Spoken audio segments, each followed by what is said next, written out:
Yes, my good people, good morning, good afternoon, and good evening to you all. I hope you're all doing well. Welcome back to another Blue Morning Show. Sincerely, please do accept whatever suits your time zone. Sorry, I'm still a bit sleepy. The coffee hasn't really kicked in. But that's by the way. Again, today we'll talk about Neymar Caicedo, Jude Bellingham, Declan Rice, and Victor Osimhen. Which of these signings will be possible. Some of them, again, I do believe are just rumors because we can't. There's no chance we'll sign all of them. But we'll talk about them and then try to come to the sensible conclusion as to which of these again transfer targets is very possible. So sit back, relax, and let's get into the show.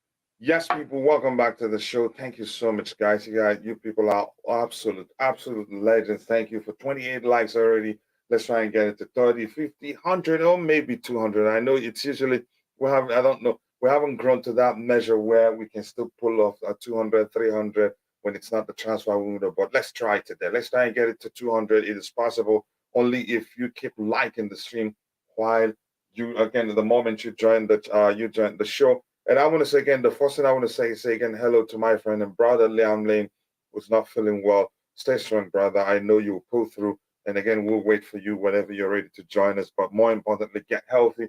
Big up, Fede says Fede. Big up to you too, Fede. I hope you're doing well. Debt free wherever you may be. We are gonna buy everyone we see, and we don't give you know what about the transfer fee because we are the wealthy CLC.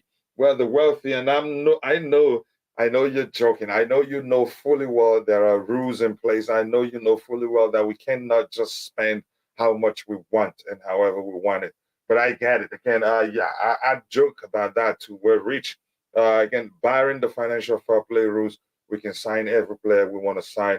And if you ever see Bally having a good meal in a restaurant near your club, be rest assured we're signing your best player, and there's nothing you can do about it.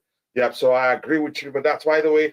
So guess we are going to buy the lot. Yeah, yeah. Keep laughing, and you're laughing at yourself too. Let's see what we do. Todd Boehly want to bring a Neymar, maybe because of the shirt sale. I think it's probably mainly because of business. And Neymar, if you pull him into a squad where he'd be again the top guy, where he'd be the main guy, where he'd still be happy. I think you can still achieve quite a lot with them. Do I want him to come to Chelsea? Well, I'm undecided really because I'm not sure how that is going to work. Whether it has settled some players who already think they're the main guy in the team. Because no matter how you build a team, there are some people who wants to be seen, again, who would want to see as the best in the squad. And without that being that mantle falling on them, you don't see them performing well. They thrive without pressure. I don't think we need the man. We'll talk about that in a bit. Hopefully, I'll get some panelists again to help again to join the discussion so we can come to a sensible conclusion. And if you want to say you don't need the man, I'd prefer you telling us you don't need the man because why do you not need the man? We want to know. That's why we're here. Uh, Neymar won't come to Chelsea. Let's see what happens. It's all about the money. If you can pay him and it feels like he can actually play good football at Chelsea, he can be the main guy there, he can regain his form, he'd come. It's as simple as that. That's maybe that at least that's how I see it. We are at 36 right now, 36 likes. Let's keep going, people. Let's get it to 50 and shoot for 100 as soon as possible. Good luck putting Neymar on a 7-year contract and 80K a week. Yeah, good luck to all of us. We know that's not going to be possible. We know he will never. I don't think he'd go beyond 5 years. You again, it depends on how much you're willing to pay the man before he accepts such. By the way, again, you know, and I know it's a business for all parties involved. There's some money that you show him, he'd be ready to put pen to paper for any length of contract. But that's, by the way, I don't think it happened anyway. So, but can he, again, is the possibility of him coming to Chelsea, I think is there. It's all about us, again, capable of paying him his salary, because we know he's probably on a salary that not even, again, not anybody in the squad probably not earning anything close to that. If that makes sense. Morning, Kuchila, panel and chat. Sent to you, Santiago Munoz. I hope you're doing well. What else do we have here again? Neymar will become the highest paid earner in the Premier League if he comes, which again will set a dangerous precedent for the club. One I don't think they'll be able to meet in the future, but our new owners, they are risk takers, and I'm not going to be surprised if they're able to pull that one off. And here's the thing: this is not the first time the talks about Chelsea signing Neymar has emerged. The rumors at first was that, again, we did speak again to his camp. We held meeting with his camp during the World Cup, actually proper. Oh yeah, during the World Cup we heard again, and that wasn't the first time. Even before the World Cup, we were linked to him. So with him, so I'm not sure, but like I said, I'm not going to be surprised if they're able to pull off that one. But they'd have quite a lot to deal with when it's time to renew the contract of other players in the squad, especially if they do better than Neymar. He will have to get more than Erling Haaland. Oh yeah, again, I think at the moment he sells more shirts than Haaland. You can correct me if I'm wrong. Just Bellingham and possibly Osimhen would be a finer from that list. And why Bellingham? Still do you think we need Bellingham? If we're being honest, here's the thing: we have how does Bellingham differ from Andreas Santos? So if Santos, who if he eventually gets a work permit and he starts doing well, it wouldn't make any sort of sense to still get Bellingham, because Bellingham for me is more of a box to box. Than again, how are you going to use him? Let's forget about what sort of player he is, but I don't think it makes sense to sign him, especially when he'd be available for something north of 90, 80 million up to 100 million pounds. I don't think it would be a signing that will make any sort of sense. Yeah, again, correct me if I'm wrong, but let me know what you think. I want to get your thoughts. Let's see. Morning to you too, Rice or Caicedo. If we fail to get Bellingham, but would they really, those two guys you're mentioning, would they be the right signing for us? Bellingham doesn't differ that much from Enzo Fernandez. So if you're talking about the two, then the most you could say the one that will work, the one that will come in and complement what we have and not be anything close to what we have already, will be Declan Rice. But Declan Rice is one player I really do not want at Chelsea. Again, as much as I think he's the best player, I don't think he's the player we want. But if you have to present him and Jude Bellingham, given what we have already, I take him over Bellingham, because we want a more defensively minded player than another. You could say any player that's close to anything to box to box. Again, I don't know if that makes sense. Because you could say Jude Bellingham doesn't differ that much from Enzo Fernandez. Yes, I get it. Enzo Fernandez probably more defensively minded. I don't know. I haven't done my research to say who amongst the two players is more creative than the other. But that's, by the way, Neymar is the topic right now. Let me know why you think it makes sense to sign him, or why it wouldn't make any sort of sense to sign him. From a financial perspective, I know a lot of us in the chat have already said that it wouldn't make any sort of sense. Again, I sprained my ankle, mate. Again, but I am home from work. So nice. Okay, sprain your ankle playing or at work. Let us know. I can limit. Big up to you, brother. I hope you're doing well. Let me see what else we have here. Anything else to read? Respective about manager, you're having a conversation there. Osimhen is a deadly finisher. But again, here's the question I want to ask you, Real Jam. Do you think Osimhen will fit the way Graham Potter plays?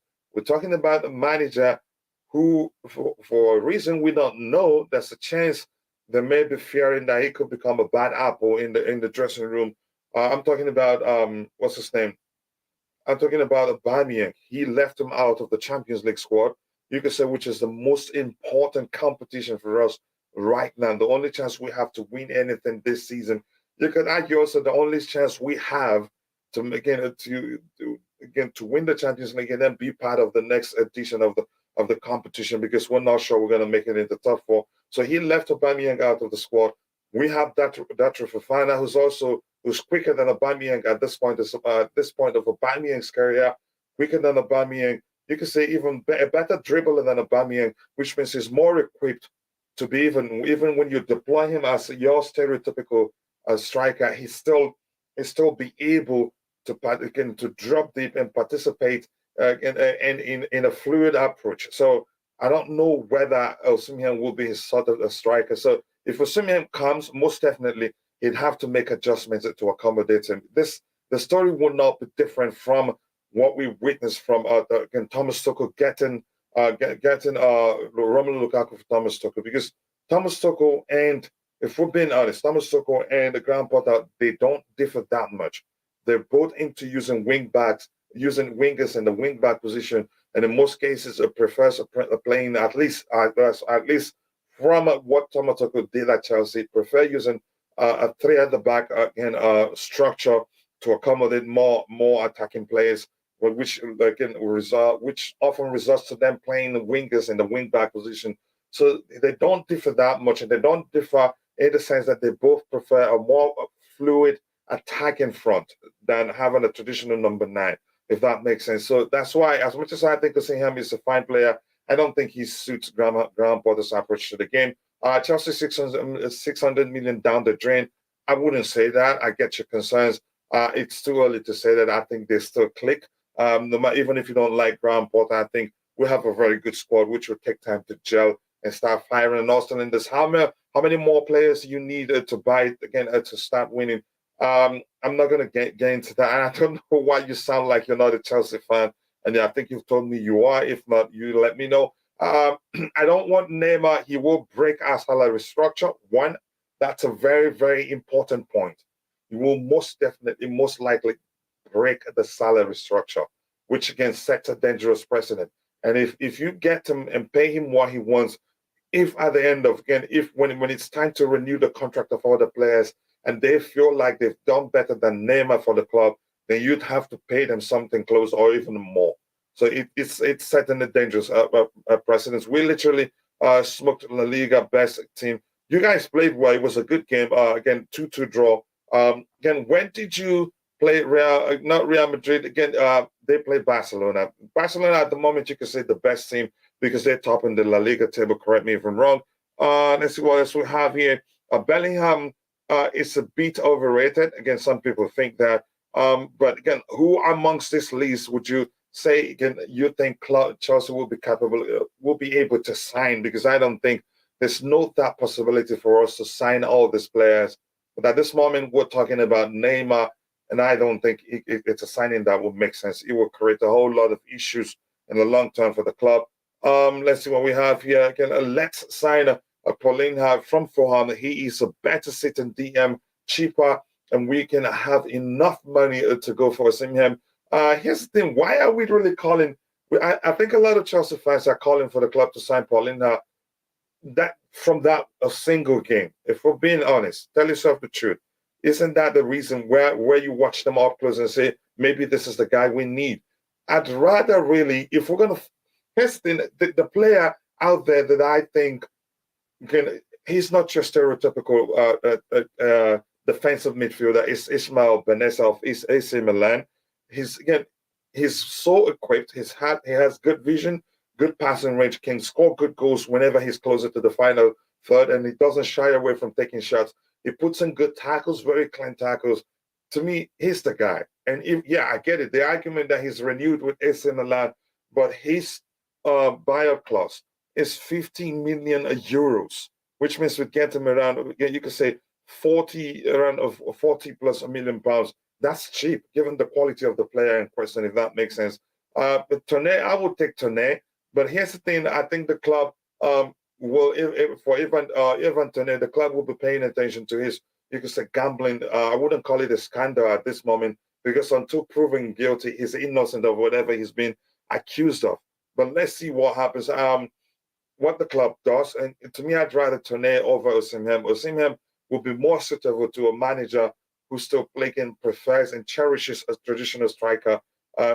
again, let's say Mourinho, again, he'd be a good manager for Osimhen to work under, but I wouldn't advise Osimhen to come underground, Potter. And I'm serious about that because he would take a lot to accommodate him, if that makes sense. Again, we are getting a Qatar. Yeah, you guys get it. We're waiting for you guys. We don't need a Bellingham. Okay, if you say, here's the thing, the New York guy, if you think we don't need Bellingham, you elaborate. Again, I want to know why. Just don't just say we don't need Bellingham, but I want to know why you think we don't need Jude Bellingham, really. But we're still talking about Neymar at this point. Let us know whether you think we need Neymar or not. To me, it's a no. And to me, there's a chance all those things we're hearing out there are absolute nonsense. Again, he will destroy our wage structure. Like I think who was that said that in the chat. Plus there are all the reasons why I don't think it makes sense. I've explained that before, and I'm not going to get into that. Again, big up to my bro. Again, Max from again Burton Ballerz YouTube channel. Big up, bro. I hope you're doing well. Always nice to see you. I know you're very busy. And like Max says, and no to Neymar. And if you're watching, if you haven't, go check out Burton Ballerz YouTube channel, and believe me, you will not regret it. Here's how you get there. If I try to share the link myself now, again, it will freeze my main screen here because I have a lot of applications open. But if you can do that yourself, I'd really appreciate that. If you're in the chat, you can click on the three dots to his name. If you hover over his name, you'll see three dots to the right. Click it and then click on go to channel. You're not going to regret it, really. Again, I'm serious about that. I wouldn't talk about his channel if it's not where you go and enjoy his content. But you will, please go give it a shot. Again, Cash says again, I don't see any transfers until CFC starts winning. Well, again, I think, but we're not going to do any transfer until the summer. None of these players will come now until the summer. It's as simple as that. But again, you start talking about we'll start being linked with players that we'll probably be looking at the summer. But this one, I think it's a no-no. I get it. It's on ESPN, other news outlets or other media outlets are carrying the news, but I still don't think it makes any sort of sense. Let's see what else we have here. You don't need Neymar. He's a problem. I believe you. Again, I don't think signing him makes any sort of sense. It will cause us more problems than solutions. But do I think in terms of his footballing ability, I think there's a chance if he starts doing, again, if he comes in and feels, again, starts feeling that, again, that important again, I think you would see the best of Neymar once more. But it's a signing even from a business perspective. I get it. They will sell, again, a lot of shirts if we sign him. But in the long run, he creates, again, a lot of problems for the club. Manchester United is a good fit for Bellingham. Yeah, I think it's a good fit for Bellingham. But do I think we need him now? I don't think we need Bellingham, especially now. Again, there's a chance if Andres Santos comes in and he starts doing well, how are we going to accommodate him? Oh, Blues for life. Yes, Blues for life. Indeed. Thank you so much for saying that. Rashi, I hope let's see. I hope they beat Barca, but I think they will do that. Again, we need an elite manager. Well, we're not going to change manager until the end of the season, at least. That's how I see it. And like I've explained before, changing manager, it will take quite a lot of losses, chained losses, awful losses, for them to say, you know what, it isn't really working, if that makes sense. Again, he's not good anymore. I think he's still good. I think the issue is him not being, again, you could say the guy that's seen as the main guy there. He thrives in a situation where that mantle falls on him to carry the team. But I don't want a sort of a situation at Chelsea. It would be a problem. I want us to have a team, another team built around a single individual. And what is Baller's plan? Man is so messy. Again, there's no talent. All this, us being linked to all these players. There's no telling whether that's what Bally wants or whether we're truly being linked with these guys. At this point, you can say they're all rumors. That's why we're here to look at them one by one and say, again, does this make sense? Does the other one make sense? And then we'll come to a sensible conclusion. So there's no need blaming Todd Boehly for any of them. Excuse me, I have to take a sip of my coffee before I lose my voice. And if you're watching, please, we have 47 likes. Let's get it to 50 and 100 as soon as possible. We can do that. You people are absolute legends. So thank you so much for all the support.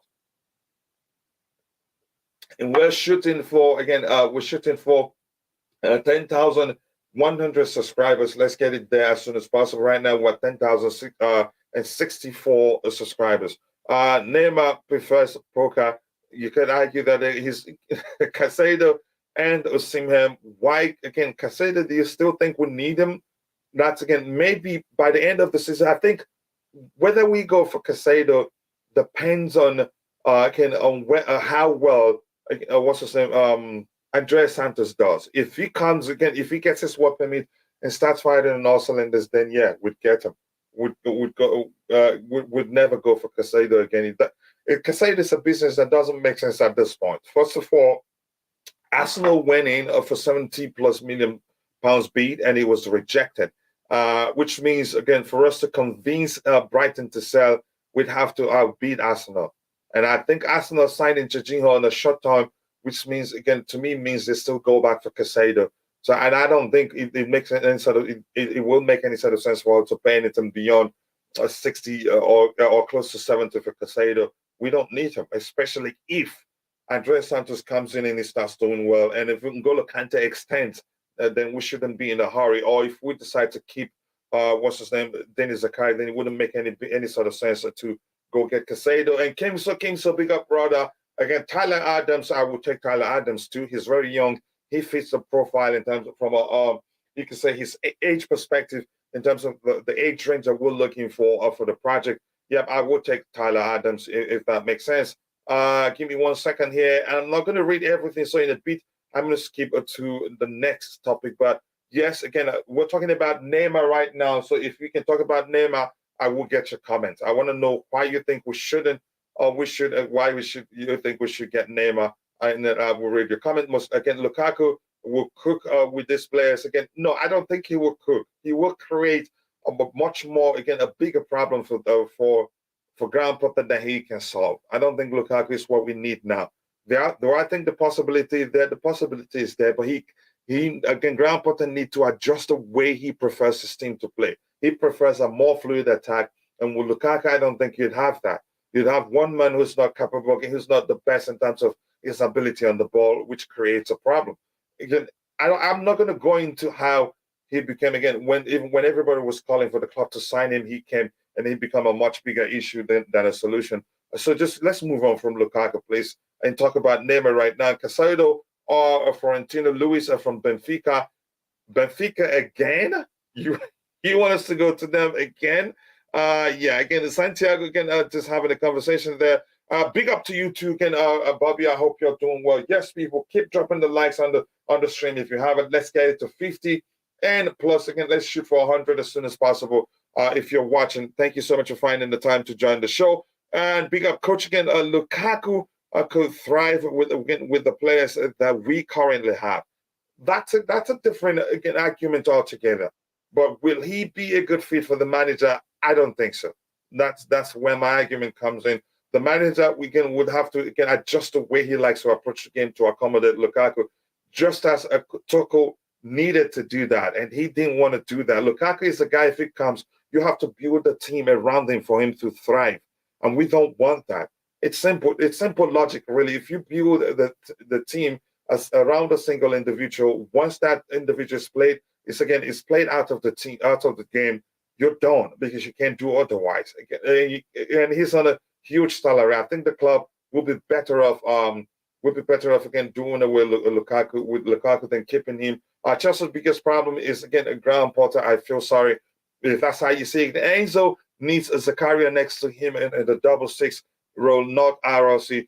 But RLC, again, is the best we can do at the moment. If Zakaria isn't fit and what's his name, N'Golo Kante isn't fit, the best player to pair him so far that we've seen has been Ruben Loftus-Cheek. Except even Kovacic wouldn't be a good pairing there. Both of them and the best defensively, if that makes any sort of sense. Enzo is a deep line midfielder, and again, you could say we played Kovacic that way. You could argue for us that's what he is, if that makes sense. In a bit, I'm going to bring Bobby in, but let me try and get more of what we have. A ball is blind again. Since when is he the manager? Yeah, exactly. Good question. Our problem is tactics and strategy, which has to do with the coaching. Wow. Again, a lot of people still think it's the manager's fault. So right now, I'm going to stop and I'll try the best I can to get your subsequent contributions. I'm going to bring in Bobby. Bobby, big up to you. I hope you're doing well.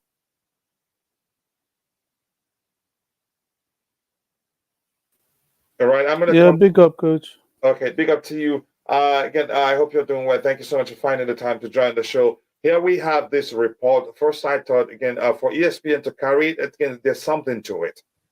Whether, again, it's not true, I don't know. But it says PSG president Nasser Al Khalifa and Chelsea co owner Todd Boehly had a secret meeting in Paris to discuss a potential transfer for Neymar. Sources have confirmed to ESPN.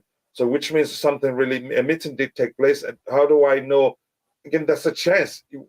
Again, they didn't discuss Neymar because to me, there are a multitude of reasons why I think it's a signing that wouldn't make sense. But your thoughts? Um, was it Julian Laurent reported that, and Ben Jacobs denied it. Um, so I don't know if I really have any thoughts. Is Neymar the kind of player that we need right now? Does he fit the demographic? I don't think he does. I'm tired of Chelsea going for these sort of over the hill stars. We've passed Mhm. that. We should be going for stars that are either reaching their peak like Enzo, or if we must get a striker, it should be somebody at their peak already.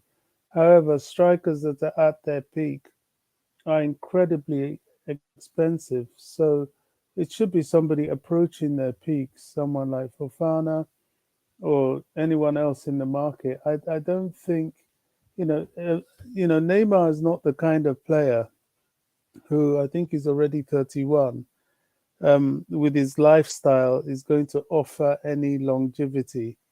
He'll start to wane in form. He'll start annoying the fan base because he's losing form, and it's not. I don't think it's somewhere I would like to see the club go to. We need to get away from that. We have enough problems with the strike force and scoring goals. Why get another type of Lukaku in a different way? So no, it's not for me. People talk about shirt sales and all that. There are many other players that can get shirt sales. You get the right stars, you sell the right shirts. Why go for Mhm. has-beens or other people's seconds? There's a reason PSG want to get rid of him. I'm not into that at all. Sorry. Yeah, again, if you're in the chat, again, let us know your thoughts on the club being linked with them. I'll move on from that topic in a bit. We'll come back again. I think we have to talk about Mason Mount being linked to Atletico Madrid. I think Bobby can agree that is one place again he's suited to, and he's one player I think Diego Simone would like to have in the squad. If that again, he is his sort of player. Now, man, we don't need a Neymar. We have Modric, and again, and soon João Felix are permanent. We need a more creative midfielders, and also we're getting Nkunku as soon as possible. Again, Neymar is your creative midfielder. Again, he's one of the best again there's ever been. Actually, again, yeah, but again, he hasn't reached that height that everybody thought he'd reach. Probably because he felt like he had to leave Barcelona to join again Paris Saint-Germain to become the main guy there. But yeah, things have changed. This is the Ronaldo saga all over again, coach. He doesn't fit our contract structure nor wages. But the owners there's a chance they see things from a different perspective because they will make quite again he's commercially you could say is it yeah commercially viable if that makes sense to you. So if they do the calculations and see they will make a lot of money for him, they probably go for him. And this is not the first time, but I don't want it to happen. Lukaku will be the best forward. Let's trust that process. But I don't think Lukaku comes back to Chelsea Football Club. Like Bobby, just quickly, everybody keeps saying Lukaku, Lukaku. Do you really think he comes back to Chelsea? No, that's an even worse move than Neymar. Lukaku needs to be moved on. There's no debate or conversation about that. He's Hmm. done too much. You can't bring that into the dressing room. I was watching some of the series, and I'd advise anybody to go and watch it, of the interviews of John Obi Mikel. and how he described the training, the dressing room, the training of that era. I mean, that was a team, that was brutal, they were, in his own words, he was surrounded by proper men. He was a kid that came in surrounded by the likes of John Terry, Drogba, Essien, Ballack, Czech. He said it was always a battle. Every day there were fights in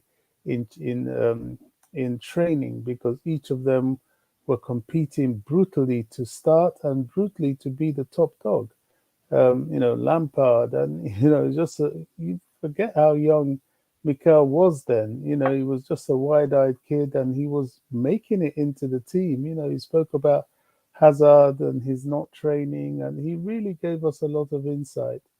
So, in a dressing room that is not as tough as that one, but is trying to build itself, you don't bring Lukaku in after all he said about the club, the fact that this is a player that's focused on himself.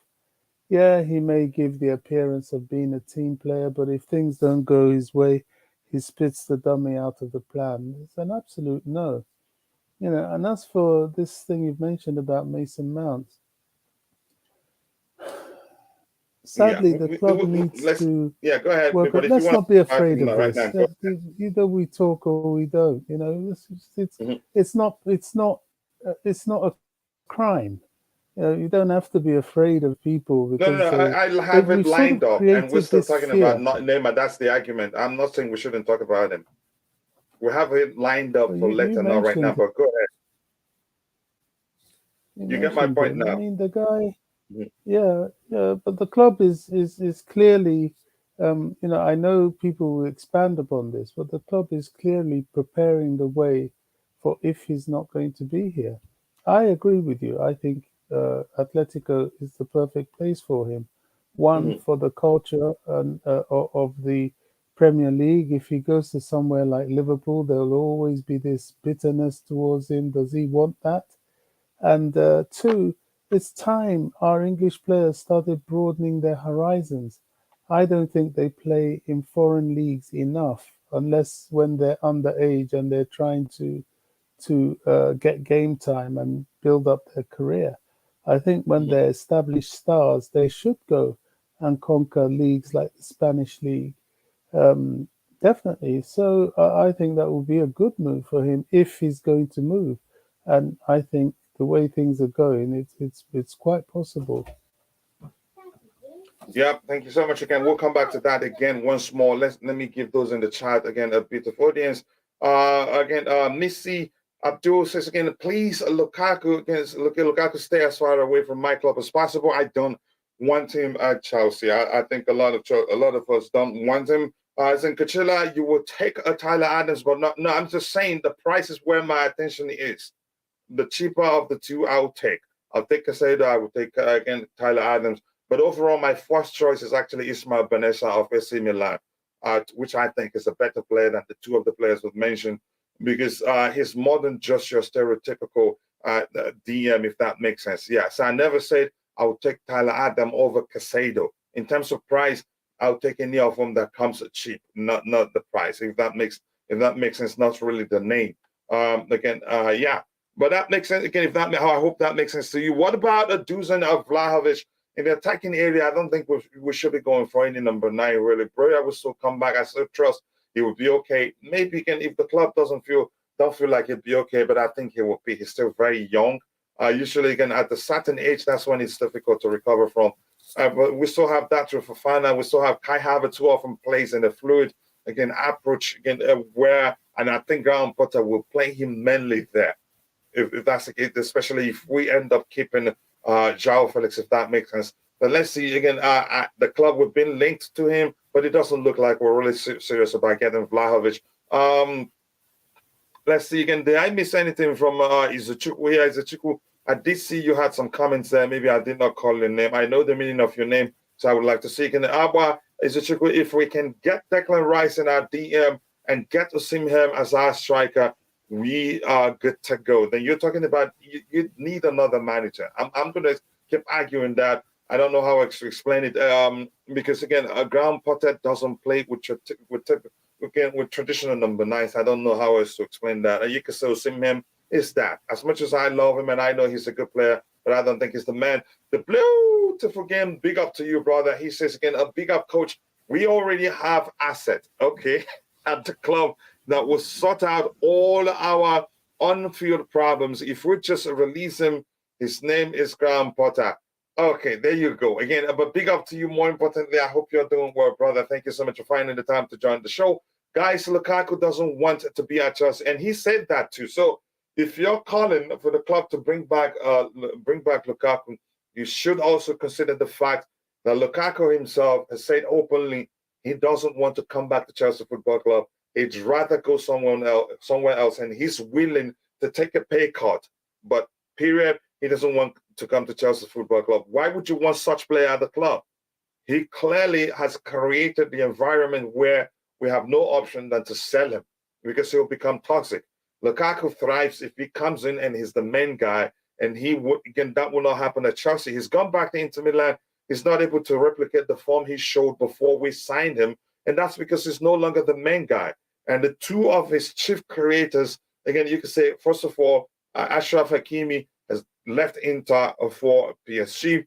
And again, the other one of his chief creators that's still left at Inter Milan, who is again Lautaro Martinez, has become again an independent of Lukaku. He became the main guy before Lukaku returned. So again, I don't think Lukaku will show any sort the sort of form he showed at Inter before we signed him anywhere else from now on. I don't think that happens. I'd be surprised if it does. Again, I love a Dortmund match so much. We just need one more inspirational player, please. Okay, if that's what you think, we don't need 2 8 and 1 6. So okay, so where is the creativity in the midfield? Here's the thing. I'm going to say this really. I think we can actually play a single six. Play a single six. One can suffice. It depends again. But if you're going to play a single six, it has to be a traditional DM, if that makes sense. Then you have one more player to join the attack. I've always argued that even from the time of Thomas Tuchel. But again, 2 6s again has become the new thing in the Premier League mainly. How about doing the commercial before the Arsenal was a mistake? Yeah, we've talked about that. We're talking about, look who we're talking about right now, and we're going to switch topics in a bit. We're talking about the possibility of Neymar joining Chelsea. Let's not be going back and forth from topics. It can be tiring, really, but I get it. Yeah, it was a mistake, really, but he didn't live up to the hype. Good morning, Coach Ken. How are you doing? I'm doing well. How about you, Gunnar Charleston? It's time the owners apologize to Tom. Why should they? Again, here's the thing, as much as I don't want to listen again to anybody saying, again, there are rumors that, again, if I were the owners and he did what he did, I'd fire him too. As much as I don't believe that, again, I still think there's a reason why it didn't really work between them and Thomas Tuchel, and they had to let him go. It's their business. I don't think they owe him any apologies. We need to remove, again, double pivot to big, pivot. No big club plays double pivot. Pep Guardiola did that against Arsenal. Sometimes you need to do that if you need to overload the midfield. Again, all I can see now, again, our problem is a DM. Enzo is a CM. Yep, he's no DM. Abata is a Chuku. Again, tell me, Izuchukwu, I want to know what part of Nigeria you're from. I know you're an Igbo man, but what state? DM to help him. And again, that's making him frustrating. You could argue that Osimhen and Rice, is that what you think? Zakaria is a good squad player. He's injury prone. Let's make again him permanent. I don't think the club will consider making Zakaria stay at the club permanent if he doesn't stay fit. I think I think the club will first of all assess him from now to the end of the season and see if he stays fit before they pay anything close to 20 million plus for him. Yeah, let's see what the club does. Why don't we play Felix again at the 9? I feel again it's to salvage the money they spent. Playing him at the 9, who plays it in the 10th position? You can say again, maybe Ziyech. Ziyech can play in the 10th position, but again, Graham Potter trusts him to play there. That's the big question. Maybe Connie Chukwuemeka, of which, as much as I want to see more of Connie Chukwuemeka, I honestly do not know where he fits in the current team. So now let's take it again. It's Neymar still again. Thomas has spoken again ill against a Chelsea team. Did he really? I don't think he has. He hasn't. Again, you have to elaborate. You can't just tell us that and again want us to make some sense of it. Coach, again, would you take again Edson Alvarez at Chelsea? I would. I would take Edson Alvarez again, but do we need him now? I don't think we need him now. Yeah, because he was going to be again. We've signed Enzo, and they're similar, and we're packed in that area. Really, if anything, we should be looking for more creative midfielders rather than more defensive midfielders. Until N'Golo Kante leaves, until again, if the end of the season comes and we're not keeping Dennis Zakaria, then we should start talking about signing a more defensive player, or again, which Edson Alvarez is. You could argue is more defensive again. No Neymar, please. Yep, let's talk about Neymar. So next. We're going to move to the next topic. Let's see. Osimhen and Rice, you said that before. Again, and Neymar wants his last paycheck. Yeah. We don't need Neymar if possible. Again, let Todd Boehly get Mbappe. Yeah, maybe we should sign PSG too. It's not possible. We're never gonna be able to get Mbappe. Again, we already have left winger Modric and Sterling. So again, we need a striker if possible. Let Todd Boehly get Mbappe. Yeah, again, and I heard again that during Bobby, I don't know if you heard that story during after the Dortmund game, that Todd Boehly had a conversation with former Chelsea player. What's his name again? Again, he told them again that we need a striker, and they agreed. That's just again, but no video captured Mario Melchior. Melchior, but no video captured that. But well, I don't think he'd come out and say that if it never happened. So I believe him. Yeah. Let's see what we have again. Looking if the owners are going to ignore the whole thing that cost us this much time again with Enzo and all I seriously again start to doubt what they are actually doing. Yeah, exactly. If they're gonna ignore where we have issues, if they're gonna ignore the fact that we need to make top four, we need to participate in the next edition of the Champions League, then we're gonna start asking questions: what in the freaking world are they doing? Really, that's just the truth. If we get Rice, so we don't again. If we get Rice, maybe we'll stop doing double pivot. But I still don't think Rice is the guy we need at Chelsea. At least that's my opinion. The manager may well want him, but Rice is looking more like he's going to join Arsenal. But we get to that. Let's again, Todd Boehly is a madman. Who says that again? Right now, people, I'm going to scroll to the very bottom. Sorry, in and out, trying to get your subsequent contributions. I enjoy reading your contributions, but if I continue doing that without doing that, again, getting to the bottom, then that's all I do for the whole of the day. From my own suggestion, Chelsea to buy us. How many midfielders are you giving to Arsenal? Rice, Caicedo, who else? Yeah, so they'd have to make a choice too. But it looks like their preference right now is Rice. From what we're hearing, what do you think? I really don't know, to be honest. Until we get to that time, right? Yeah. Yeah, Chelsea should buy Osimhen and Declan Rice again because again it's going to boost the squad. Okay, a lot of people keep calling for the club to sign Osimhen.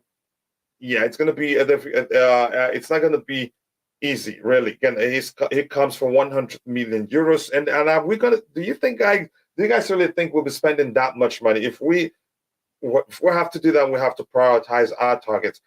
So again, right now let's talk about Declan. What's his name? Mason Mount being linked to Atletico Madrid. To me, that makes more sense than him being linked to some other clubs we've heard.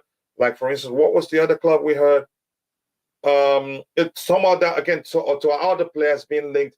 We heard that they wanted Christian Pulisic, and Bobby's argument was again bang on, saying he's not their type of player. But Mason Mount is a perfect again Diego Simeone player.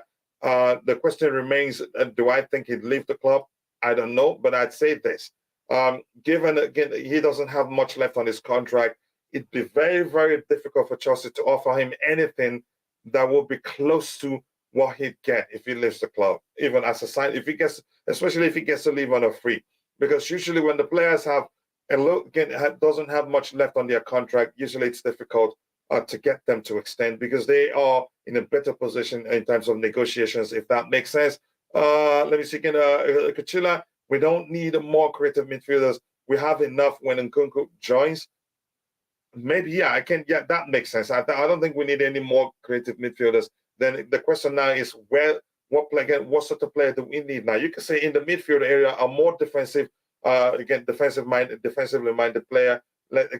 Just 1 second here. We have again. Let Potter give that to Fofana a chance. I think he will. Kachila again, maybe getting Neymar again in might not be such a bad idea. He could definitely progress the mission to get Potter sacked. The more money they spend, again, the more he's under pressure to deliver, if that makes sense. Again, Tabejo, big up to you. Let me bring you more again immediately. I hope you're doing well. It's been a minute. Again, thank you for finding the time to join your show. Your thoughts on the links with Neymar before I get you to speak about Mason Mount being linked to Atletico Madrid.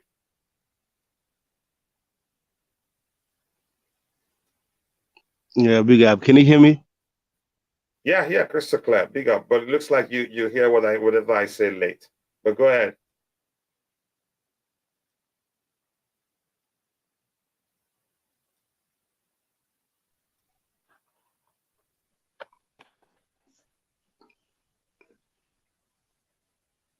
Are you there? I cannot hear you, Tavejo. Oh, okay. To be honest, the links with Neymar,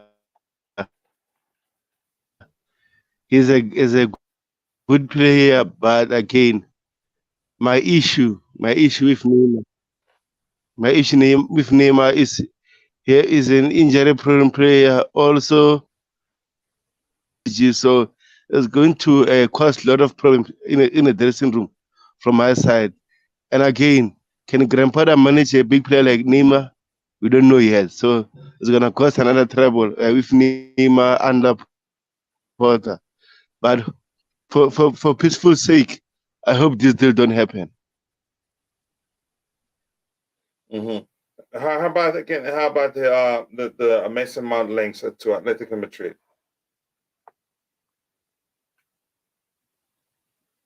Okay, we'll wait. If he comes back, he joins us again. I don't have enough character. It's about Mount. I don't have enough character if it's about Mount to talk about it. You go ahead. Yeah, with Mason Mount.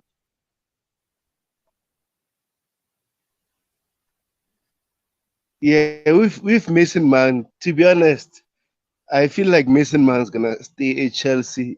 If not, it's gonna stay in England. I don't see him going to a foreign league from my side. But again, can Atletico Madrid take Mason Mount as part of the deal? I think with Joe Felix, they'll rather want money than trading players. But the good thing about Atletico Madrid, they are good with trading players. So we can give them Lukaku, it's fine. Not Mount. Why not Mount? If Mount wants to leave again, and we sense that he wants to leave the club, we sense again there's no chance of us coming to an agreement with his camp. Why not sell him and get at least the little we can from his sale? As much as I think he's a good player, but if he's gonna end up living on a free, certainly we should sell him when the opportunity calls. And it's looking more likely he's gonna leave than stay. Really, get no sentiments aside. Really, if he's not gonna accept the club's new contract structure for players, then I don't think they'd be sentimental. They decide to let him go, or if we're asking much more than they feel like they can offer, because he knows his value. I'm not Mason Mount, and he has every right to ask whatever he thinks is worth. I think he sells a lot. I think somebody in the chat mentioned that he actually sold more shirts than Christian Pulisic did. So to me, the whole thing comes down to he knows his what he wants. But right now, even if the club wants to keep him, unfortunately, they are at the point where he has all the cards. Given that he doesn't have much left on his contract, then the conversation about keeping him, about coming to terms for a new contract drags on. Again, the more the possibility of him leaving, and I think it's looking like he's going to leave. If we sell Mount, we shouldn't sell to Premier League clubs. Ken Boyd thinks so. maybe again, I'd rather him go to a foreign club than any Premier League club. But I'm not sure what's going to happen. But in my opinion, I think it's more likely to leave than he stays now. O'Brien again, Hetemba says again, high place. Our players should be taught how to be selfish, like the last game. They didn't give who the ball. I'm not sure. Who exactly are you talking about? You let me know. Okay, you're talking about Mount. I want to know. Please, what is RSC doing at Chelsea? I don't know. You should reach out to him and find out. He should be getting rid of more. He should be getting more ambitious again. Proposing. Okay, again, I'm not sure I understand that one. Then probably your phone helped you type. O'Neal Diaz again. What is with people and Declan Rice? His bank average again. Nick Caicedo anytime, any day. Again, in terms of Caicedo, as much as I think he's a good player, I don't think we'll be spending that much money. Arsenal, if you ask me, Arsenal has ruined the possibility of us getting Caicedo. They've gone in, they tried to sign him for 70 million plus, so it wouldn't make any sort of sense for Brighton to sell him for anything less. And he still has. Let me see how long does Caicedo still have on his contract? Let me check that quickly. So even again in the summer, he still have a lot left on his contract. So it won't be easy to convince them to sell them less than what Arsenal had priced. And Arsenal may well go back for him, but it looks like right now it just looks as if what's his name, Declan Rice is their preference.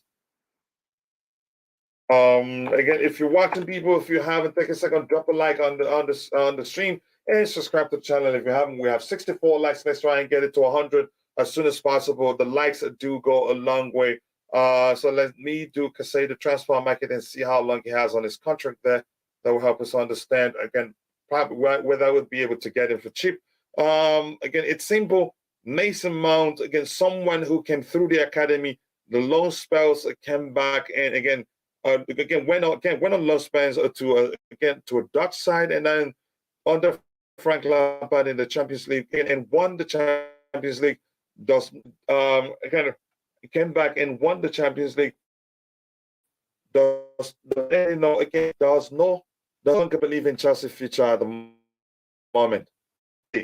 I wouldn't be surprised if he feels like I did this for him in terms of what offering.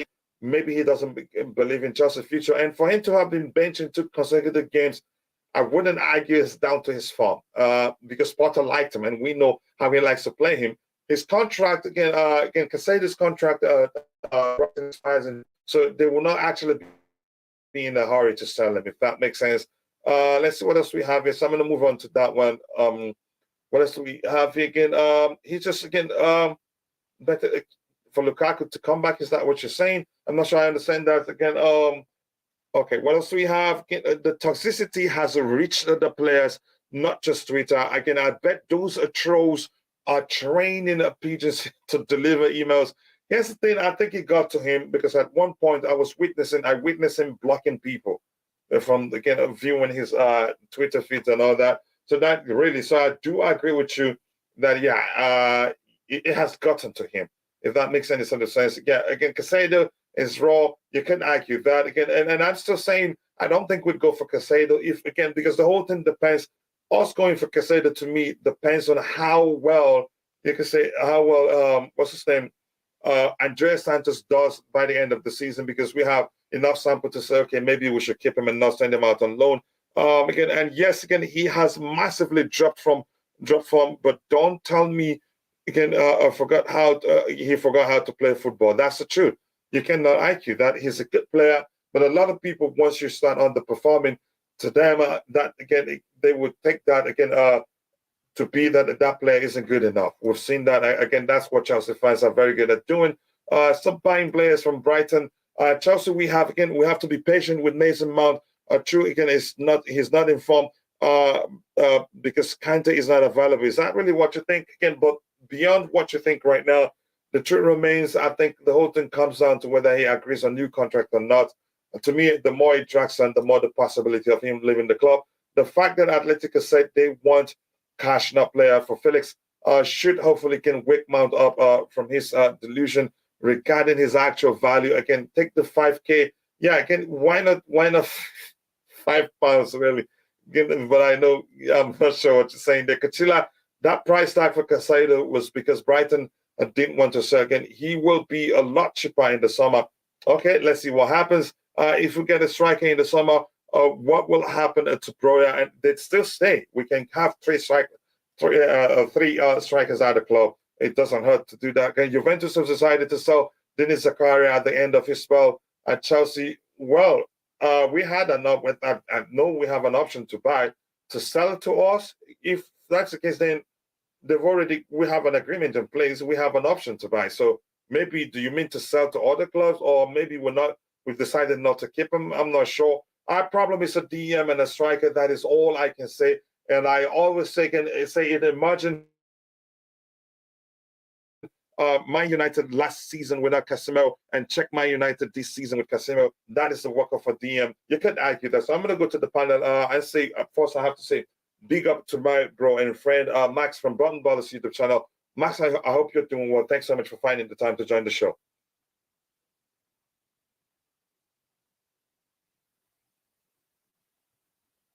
Right, it looks like Max, again, it will take him time to unmute his phone. I want to get his thoughts on Neymar, the Neymar link to Chelsea Football Club, and also, again, the Mason Mount situation. Max, I don't know if you're still there. And let me keep, again, interacting with those in the chat until you're ready to talk. What do we have? Yes, he is. Okay. Again, Bellingham is not all that overrated. I'm not going to say he's overrated. He's a good player at 19. He's captained the Dortmund side, not just once, again, severally. And he's also, I don't know if he's the permanent captain, but I've seen him captain them. Plus, also, he's a fine player overall. The price tag is where I'm concerned, really. And do we really need him? And I'm going to repeat myself again, whether Caicedo, whether Jude Bellingham, or else again, Ismael Benessa, or Edson Alvarez, or whoever, again, whatever player you think will help us be more defensive and of which I don't think that's what Bellingham is. Again, if you play him as a defensive-minded player, I don't think you could say you'd be stifling his talent. As much, again, those players, again, us going for any of those players comes down to how well, Andrea Santos does at the end of the season. So, again, I'm going to start with you. I think Max is ready to speak. Max, welcome back again. I know you're very busy, but always nice to have you. Your thoughts on the Neymar links, do you think it's serious, and do you think it will make any sort of sense for Chelsea to sign? But more importantly, I hope you're well.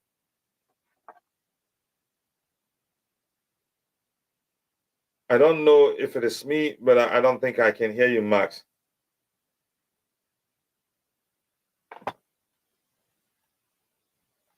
Are you there, Max? Yep, I don't think I can hear you. I think you're having an audio issue. Bobby, if you can hear me, please let me know you can hear me, so let's be sure where the problem is coming from. Again, Mount is average player, but the self-proclaimed proper Chelsea makes it as if I can hear you well. Okay, I can't hear Max, and it looks like he's gone out, so he'd come back again. I don't know if you have anything else to say regarding the Mount situation. Buying Neymar makes no sense. Where is he going to play? Yeah, that's a good argument. Do you have anything else to say regarding Mount? I know you've spoken about his situation at the club. No, I think everything about Mount would depend on him signing a new contract. There's a current reality check around him. He could still end up being this, spectacular player. But as of now, he's not the player that he's trying to make out that he is. He's not a player that can carry the team at all. So his value is far less than has been set by himself and those that fight his corner. I think he still has to knuckle down and focus more on his game than on, big, unrealistic contracts. It looks like I can hear again Max's audio can you hear me? Now. Yeah, I can hear you now. And Kim, so let me ask you: are you going to judge a player about one game, Kim? So Max, I was saying again. I said hello to you. I hope you heard everything I said, and I said no. You sounded like a Dalek. I'm not sure what happened. I've never said that before. It's like probably you're from your end. We'll figure that out. It's probably from my end. So but again, always nice to have you on the panel, brother. I know you're very busy, but I appreciate it whenever you can find time to join. And hopefully, if you start streaming again, I will always find time to be on your end. Again, you seen the rumors. I don't know. Do you think is it truth, or maybe they talked about the Super League more, not really about Neymar? But if in fact is it true, do you think it would make any sort of sense to sign him for the club? Yeah. First of all, good morning, good afternoon to you, Coach, and Bobby. Always nice to be on chats with you. Very sensible. Both of you, very sensible. Thank you. I appreciate guys. that. Big up, Max. Yeah. I've been on a lot of spaces of late with some very emotional people, so it's good to get balanced views. Right.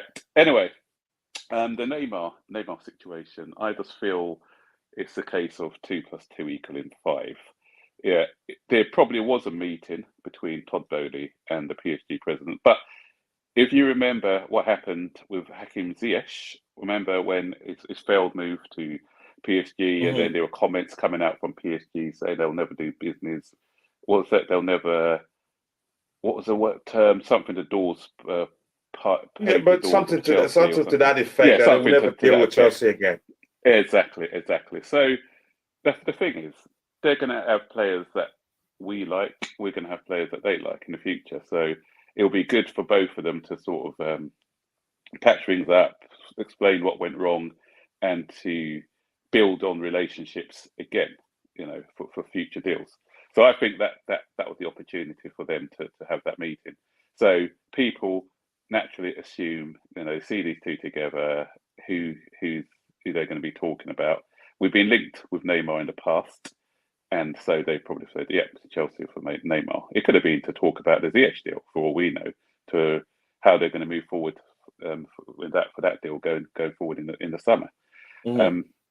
For me, Neymar doesn't make any sense for us because he's not a natural out and out number 9. He's a wide man who likes to come off the left hand side. We've already got Mudryk who likes to do that. We've signed Nkunku, another player who likes to come off the left. We also got what's his name, João Felix, and he, although he can come off the right and left, he can play that way. So we've got players who like. And would you say that João Felix is more suitable for the Premier League than Neymar? I think, for what I've seen from João Felix so far, he surprised me actually because he's looked strong. He knows how to handle himself from what I've seen in the Premier League. He's a tough cookie. He's like one of these guys who if he gets fouled, would just bounce back up again. Neymar would be. It'll be like a basketball game if Neymar came, or American football game. They'll just have adverts every 2 minutes when he's rolling around getting treatment. So for me, João Felix is here. I think the club like him.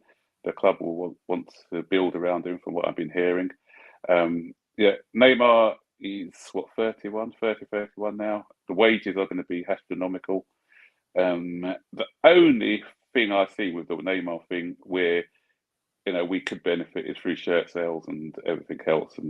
But is that going to be enough to get him in just to sell shirts? I don't think so. And he's one of these. I've always said there's 2 types of Brazilians, because people may look at Silva. Silva's 38 and he's still performing at the highest level. There's 2 types of Brazilians. There's the party-going Brazilian and there's the church-going Brazilian. The party-going Brazilian, Neymar loves the party and everything else. They don't go beyond 32, 33. Their career starts to go on a downward trend. Those who look after themselves, like your Thiago Silvas, they can go on for a little bit longer.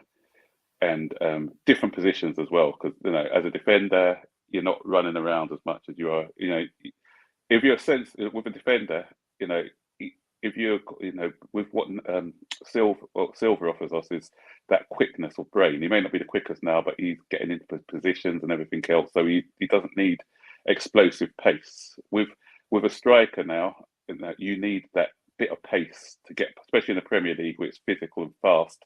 You're going to need that explosiveness to get past your player. And Neymar, when I've seen him in the big matches this season, he's not looked the same player as he was in the past. And so I just don't think that deal doesn't make sense to me at all at any level. So I just think it's rumours. And I think I was hearing Bobby before where he said Ben Jacobs has Oh, rubbished it. you don't think it's just rumors? It is rumours, yeah. Okay, okay. I think Kristen Falk has also rubbished it as well. So two or three people have rubbished it as just rumours. Yeah. So it's just rumours. So I'll just throw that one straight into the rumour dustbin and forget about it because I don't think it's happening. So people, again, as you can hear from Bobby, from me, I think it's absolute nonsense. It doesn't make any sort of sense. First of all, it will destroy the wage structure, like somebody in the chat have already said. Again, plus how much it be on if when it's time to renew the contract of other players at the club and they do better than Neymar, they ask for more than what Neymar is currently earning. So it's something that doesn't make any sort of sense. We need that experience with Enzo, not a younger player. I think that makes sense. And it's a balance there, which Kante it would be the better fit, or Zakaria.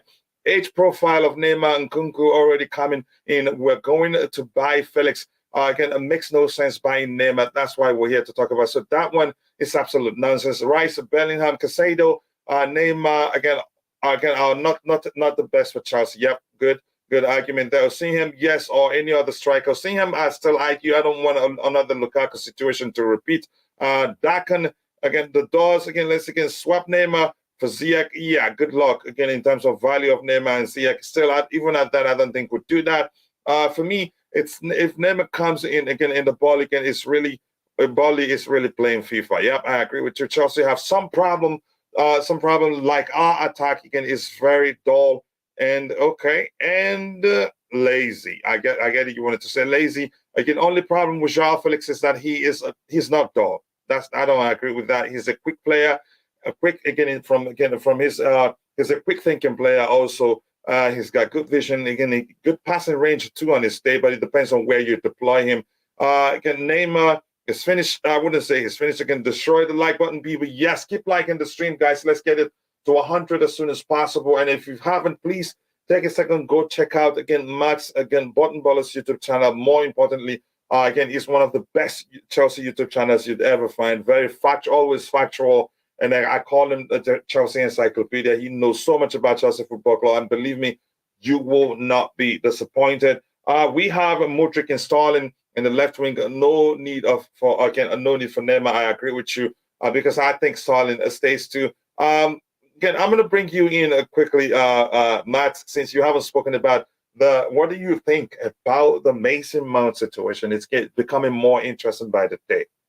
And there's an argument by my brother, and friend in the chat here, Glenn, who says, again, the social media, again, a troll and whatever he called them, it looks like it's getting to him because at one point he had the time to start. I know most of them don't handle their social media activity by themselves. They do sublet that to companies.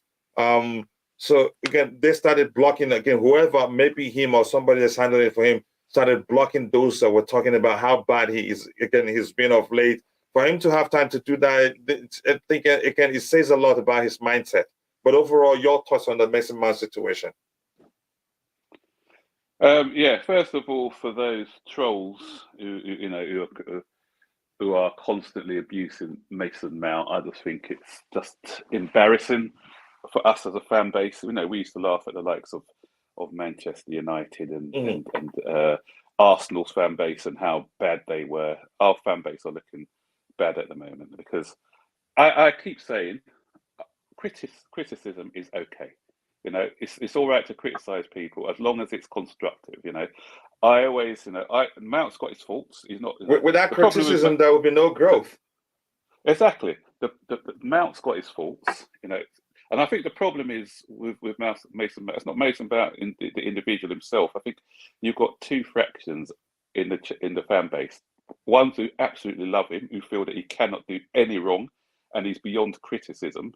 And then you've got the other side who, even if he has a world-class game, they'll always find a fault in his game. So there's that sort of polar opposites, the Mount, anti-Mount, and it's just ridiculous, and it's point scoring quite a lot of the time, these people are individuals, they're human beings, and whilst they're our club, they deserve our support. So with him, obviously the contract situation is coming up. It's normal for people to negotiate contracts. at this time, because this is what he's 23, is he? So he's coming up to a period where he needs a good contract. There's talk about it being the length of contract that he's not happy with. No, the board now want to tie people up to 7-8 year contracts. So there's talk that's the length of the contract, which is a sticking point.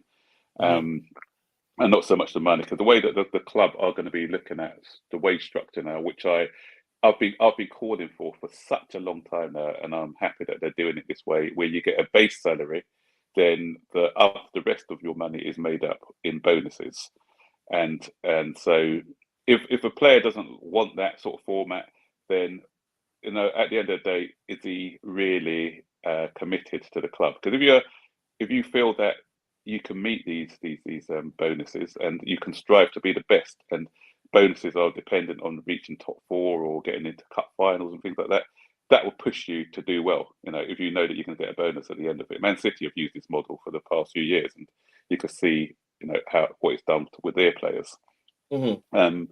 So the fact that Mason Mount is rumoured to be wanted by the likes of Manchester United, Liverpool, I think is it Man City have been rumoured to Atletico, means these teams are not going to go in for him if he's a bad player.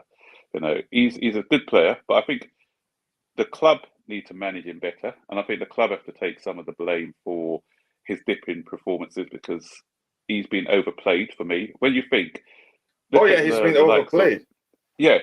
So if you look at the likes of Ryan Giggs when he started off his professional career at Manchester United, Alex Ferguson used to take him out of the firing line at times, and he used to just manage his game time. Paul Scholes was another one, manage their game time. Bobby is the one who talks about game time and everything else. And it's a squad game. So what we need to do is utilise the squad, not overplay players, because then what we're seeing now, I think this season with Mason Mount, is somebody at a young age who's being overplayed, and it's all catching up with him, because he sort of played in the World Cup for a few games before he withdrew on from the World Cup side. And it's a confidence thing as well. So when you're not confident, some of the things that you used to do, you can't do anymore. So I like the fact that he's been taken out. I've been calling for him to be taken out of the team for a few weeks now, just so that he can sit, recharge his batteries, look where he's doing wrong. And the thing is, with Mount, as we saw under Tuchel as well, once he's been left out and he comes back with a point to prove, that's when you see the best of Mason Mount. So I still think he's got a part to play for Chelsea. And what a lot of us we need to realise as well is, because there are some supporters who are trying to say, oh, let's get rid of Mount, let's get rid of Ruben Loftus-Cheek, let's get rid of Gallagher, let's get rid of Chalobah, all these English players. I don't know why they don't like English players. They support an English player. They want to get rid of all these English players. What we've got to realise is that we need 8 homegrown players in the squad. So if we're getting rid of all these English players, then we've got to replace them with other English players who may not be as good or may be costly. Coach Chilla, you quoted the price for an English player, and all of a sudden, as an English player, you've got an English tax on the player. So you're getting quoted an extra 10, 15 million because they're Premier League players. So if we've got some homegrown players in our squad who we can keep, who are good enough to be part of the squad, then we need to remember that we need to keep hold of them, because we can't just buy a team of 25 foreigners. It doesn't work. We can only have 17 non-homegrown players, and with the rest to be made up with homegrown players within the squad. To round off the Mount discussion, before I give those in the chat some audience. Again, being honest, Max, I know you're always honest. Do you think he leaves, or do you think he stays? Do you agree? And also, do you agree that he has all the cards right now, given that he doesn't have much left on his contract? To me, I feel like he's more likely to leave than stay. But I want to get your thoughts. My opinion is, if I was a betting man, I'd say I'm leaning towards more that he'll stay. What can sway it is, obviously, we've seen the improvement in that 10 role that João Felix has given us already. He's let's be honest, he is an upgrade on Mason Mount. I'm a Mason Mount fan, but I'm also an honest fan, and he is an upgrade on Mason Mount. So if Mason Mount has discussions with Potter, and he realizes that he's not going to be like one of the main. Because remember, I think Potter did say that Mason Mount's one of these players he likes to play to get a rhythm. You can't guarantee a player a spot in the place. That's for a start. You know, you need to earn it on merit. So if he's going to be saying, look, you know, you're going to be part of the squad, but not like the main man in the team, part of the main midfield, you're going to have to rotate. If Mason Mount's not willing to accept that, then he may go. So it all depends, as I said, on the discussions that I had with it. And also the club may feel, it depends who the club want to bring in. So if the club want to bring players in, and we're not in Europe, because there's a report going about that if we don't make Champions League, which is looking highly unlikely at the moment, is that to balance the books for financial fair play reasons, we'll have to sell a couple of homegrown players. And yeah, I've seen that myself. Yeah, do you think that will happen if that's the case? Possibly, because like Gallagher, and the thing with homegrown players, I'm not sure if most people in the chat know how atomization works, is because they grew up with the club, that money goes straight back onto the books in that season's accounting. So, for instance, if we sold Mason Mount, for instance, for £75 million, that's not spread over wherever. That 75 million goes straight back into the Chelsea accounts. So that can cover all our sort of. That's the reason why that report says specifically homegrown players. Exactly. Yeah. So because there's a zero balance on the book, because they came from the academy, that goes straight in as real cash. So for instance, with the Enzo Fernandez and the other long 7-year contracts or 8-year contracts we signed, it works out to be 7 or 8 million over per season. So for all those players we signed this season, I think it works out that we have to pay, is it 65 million, I think, per season for those players over the length of their contracts. So we were paying 65 million per season for those players, and then we sold Mount for say 75 million, then on the books it's a £5 million profit for that season, if that makes sense. Wow, it does really. Thank you so much for breaking that down for us. I'm going to catch up with a bit of what we have in the chat, but quickly before I do that, Matt, whenever I have you again on the panel, I'm going to try to squeeze out whatever I can from you.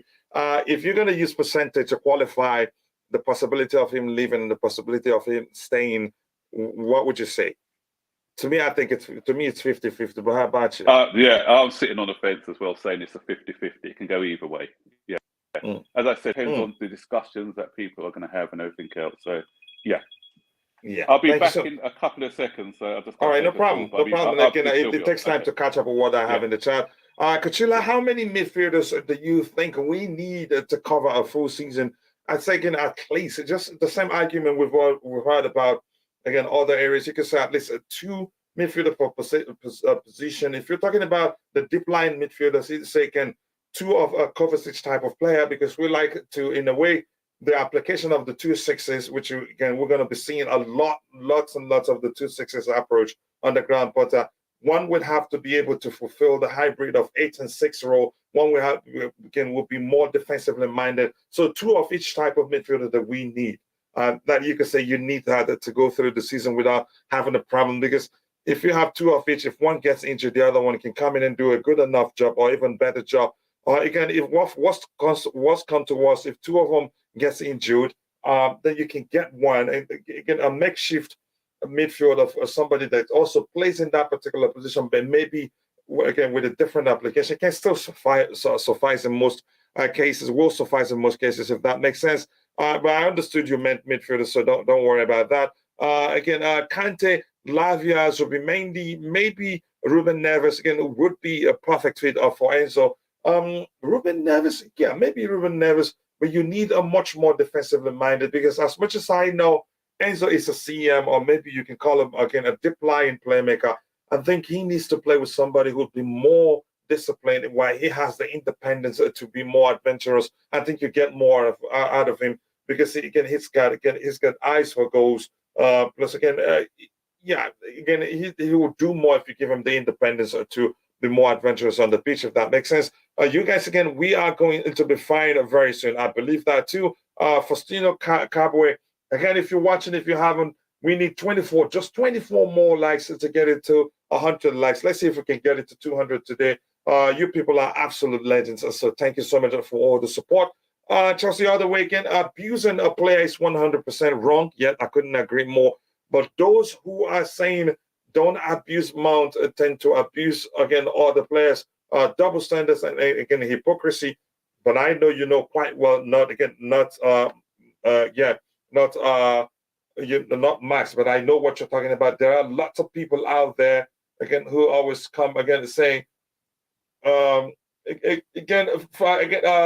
saying avoid using multiple emojis. Otherwise, again, the machine, which is a nightbot, is not a human being. It will delete your messages and next it will time you out. So avoid using too many emojis so you don't get into trouble with it. Yeah, so I agree with you. Again, double standards by a lot of people who were saying, again, people are abusing mouths. They do abuse other players. But okay, I know you're not referring to Max there. You heard him speak, and I'm sure if you were, you'd mention him specifically. Rather Mount sign a 10-year deal than buy Neymar. I would take that too. Again, Neymar isn't any younger, but let's see what happens. We all know when a section of a fan base are far right, you have to go far left to get them to the middle. That is something from a political playbook. And that makes me laugh so hard. I'm holding myself. Yeah, right now. Yeah, I get that comment. Yeah, but no, it doesn't make sense. Far of any direction isn't good. Middle is always better. But I get that argument. Like I said, that's probably from a political playbook, if you ask me. We don't need Neymar. I don't think we need him to smash the like button, people. 80 likes, 20 more to get it to 100. People, you are absolute legend. And I want to also take this opportunity to say thank you to all the people that are watching because not everybody that's watching that gets the opportunity to participate in the chat. If you're watching and you're not even participating in the chat, thank you so much. Again, you're well. Again, I appreciate it. But I appreciate it if you can take a second to drop a like on the stream. The likes do go a long way. 17 more to get it to 100 likes. Let's get it there as soon as possible. Izuchukwu says, Izuchukwu is responding to someone else, I guess. Can let Chelsea get Declan Rice again on our midfielder to help Enzo. And remember, Enzo said he likes Declan Rice. As much as I know, Declan Rice again will probably be that guy to be more disciplined again, and with Enzo, for Enzo to have that again independence to be more adventurous. I still argue he's not the Graham Potter's again type of player. Again, that's from my observation. Really, there's no way confirming what I'm saying is the truth. But from the little I've learned about him, I think he prefers more of CMs than traditional DMs. Even again, but let's see what happens there. Where was the same energy when Kukurea was booed off the pitch again? Coachella again, please. Ask your guest. I'm sure quite well. If you know Max, I'm sure he will not be the type again to say it's a good thing. He's not. I can actually defend him anyway. He's not the type that will come out and say the fans again it was okay to boo Kukurea. He'd be the first to say give him time. But maybe again, Max, let me get you to speak. Your thoughts on Kukurea being booed? I don't like when anyone gets booed. I was critical of him because sometimes you need to be critical of people and whenever. But it's when I mention abuse, when I'm talking about abuse, first of all, one thing I'll do at the ground, I never ever used to boo players. We used to have a player, Jokanovic, the guy who used to manage Fulham. He used to play as under Ranieri. He used to play as the Italian, right? You said De Canio. No, Jokanovic. Remember? Okay, I don't know him. He used to manage Fulham. He took Fulham up to the Premier League, not this time, the time before. Okay. And he was a player for Chelsea under Ranieri as a midfielder. He was brought in, wasn't the best. He was a bit immobile. And whenever his name was called out at Stamford Bridge, the whole of the fan base used to boo. Not whole, a lot of the fan base. I didn't agree with that. I didn't like that at all because I feel that that's counterproductive. Is it going to make him play better by booing it? No. So at the ground, I don't believe in booing managers. I don't believe in booing players. Even when Sarri was there, I wasn't a great fan of some of the things that he was doing at the time. Would I boo him and shout Sarri out? No. Benitez? No. But no, I don't. I'd say I'm there to support the team and not to be counterproductive. And having jokes and everything else, it's not abuse, because I think I called what's his name, Cucurella, a fake David Luiz or something like that in one of my videos. I put my hand up for that. But when I say abuse, I'm talking about horrible things, because I've seen the players were getting on a plane the other day, and somebody said something like, "I hope Mason Mount falls out of the plane," or whatever. Or when people say, "I wish all their family die of cancer," or something. It's things like that, real horrible things. Yeah, I've seen such too on Twitter. Yeah, go ahead. Yeah, for me, that is just nasty, horrible. If you're just joking about a player, some people had there was a joke about Kepa during his bad spell. Someone put a picture with him with little short arms, or something like that, which was just. I'm not sure if you saw that picture of him with really small arms. I haven't seen that one, but a lot of stuff, a lot of nonsense out there. Yeah. Yeah, so that one went around. So sometimes things are done in light-hearted way, but it's beyond that. When with black players, if that something happens, they all automatically have to start abusing them about their race or something like that. Which for me is there's a line that can be crossed. Okay. And let me ask you this again. Yeah. I don't know, but I want to ask you this: would you say that the attendance at Stamford Bridge usually, you can say majority? And let me just use the term majority are British citizens. Oh yeah. Okay, in that case, would you say the booing comes down to them wanting to see one of their own in Ben Chilwell, rather than being objective with their criticism of Cucurella? Would you say by any sense that may well be the case? I don't think it is. I think it's what when I can only speak for myself and a few people that I go with when I go to Chelsea. The minimum that we want to see at the club is effort. Okay, a person trying. Sometimes it's a confidence thing, and we understand that, but a little bit of effort. What annoyed me the other day with Cucurella's the goal that we conceded. I'm not sure if you saw. Cucurella didn't make himself big. He just stood and watched the ball as it crossed. He actually moved away from the ball when it was crossed in for that Emerson goal.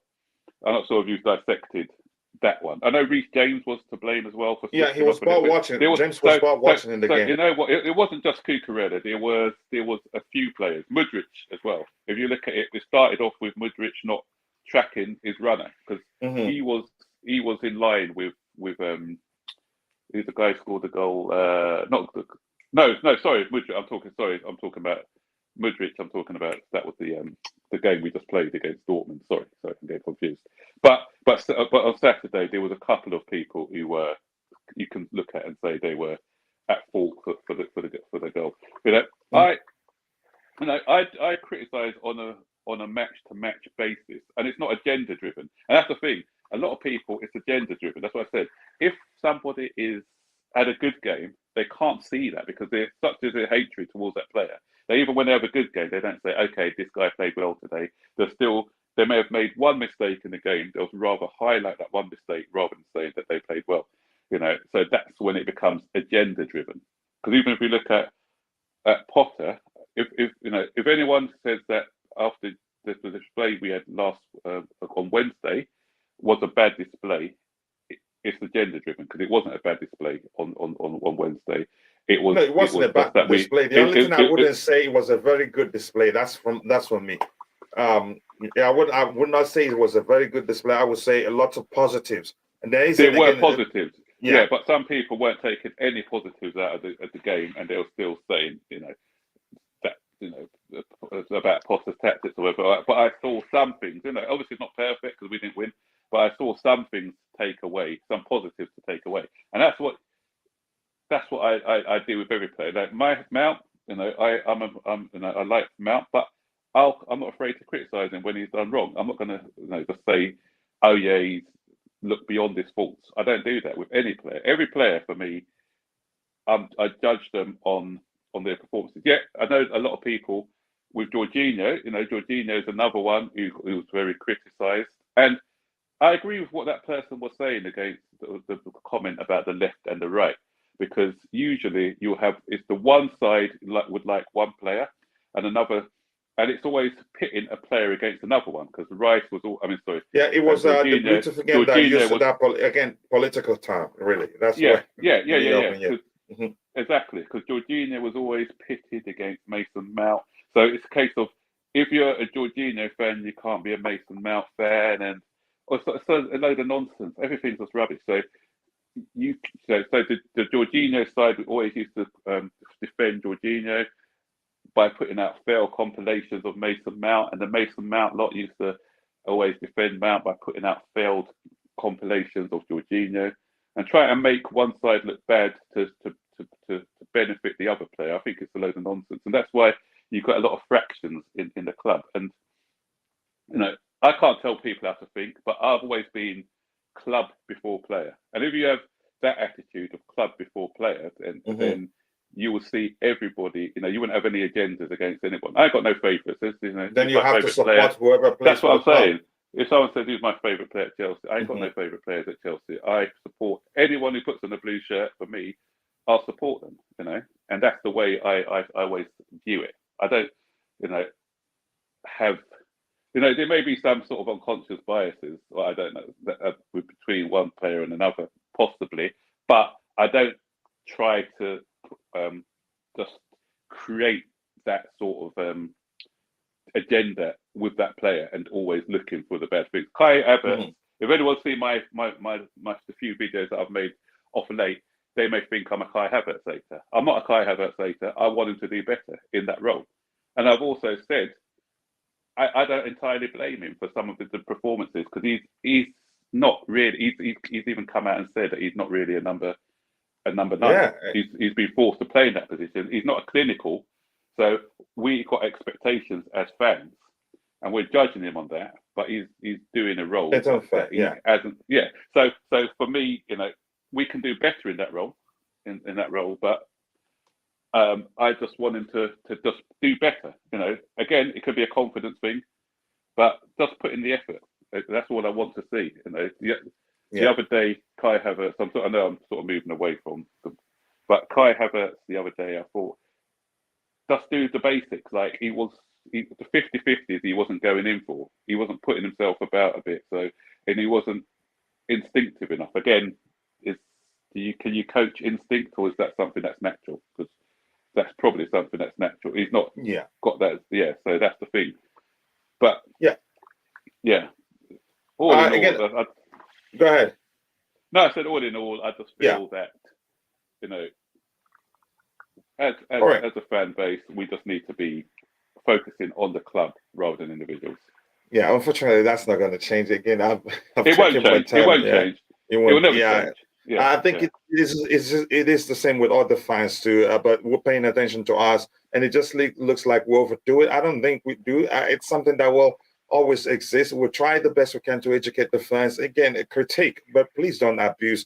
I know Bobby has a lot to say again about that too, regarding the booing of Cucurella, and again, somebody brought it up, so we had to talk about it. I'm going to again give the fans audience, when I come back, I'll have Bobby speak about that. Then we'll move on to the next topic, and hopefully, Max, you still have time.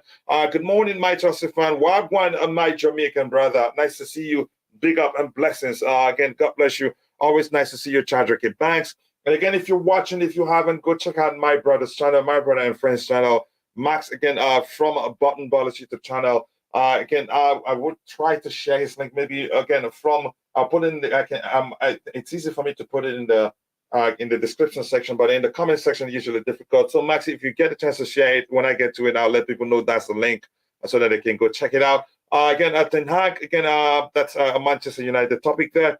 Man, again, if Potter could get up to again to play 3-1, to play a 3-1-6 attack again and defend in a 4-4-2.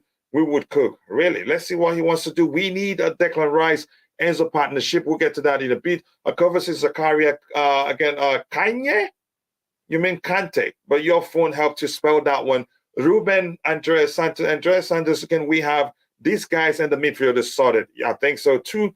We don't need selfish players like Neymar. Okay, that's a strong argument, right? Taking abuse is abuse. Max, again, a player shouldn't be abused at all. I think Max has said that too. But we will tell him again, like you're saying, can come in with his Manchester United comments again. Mudryk needs to be benched next match. Max, just quickly, do you think that one needs to be done? Do you think Mudryk needs to be benched?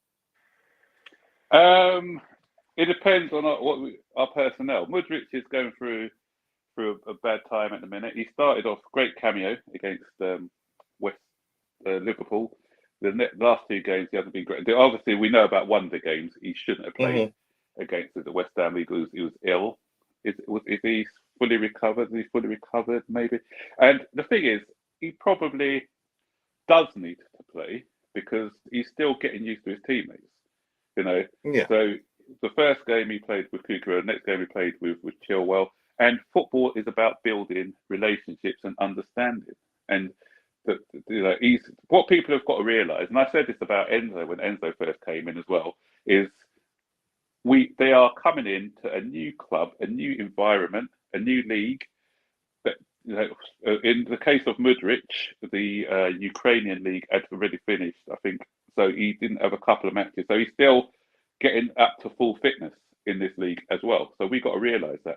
But having said that, should he start or come off the bench? He looked good when we played against Liverpool because he came off the bench against tired legs. So do we just ease him in the next 3 matches and just bring him off the bench on minute 60 maybe, where he's running up against tired legs? He's got fresh legs with his pace can be utilised, possibly.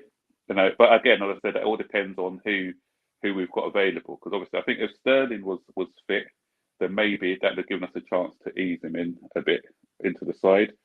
Another option may be to play João Felix out on the left.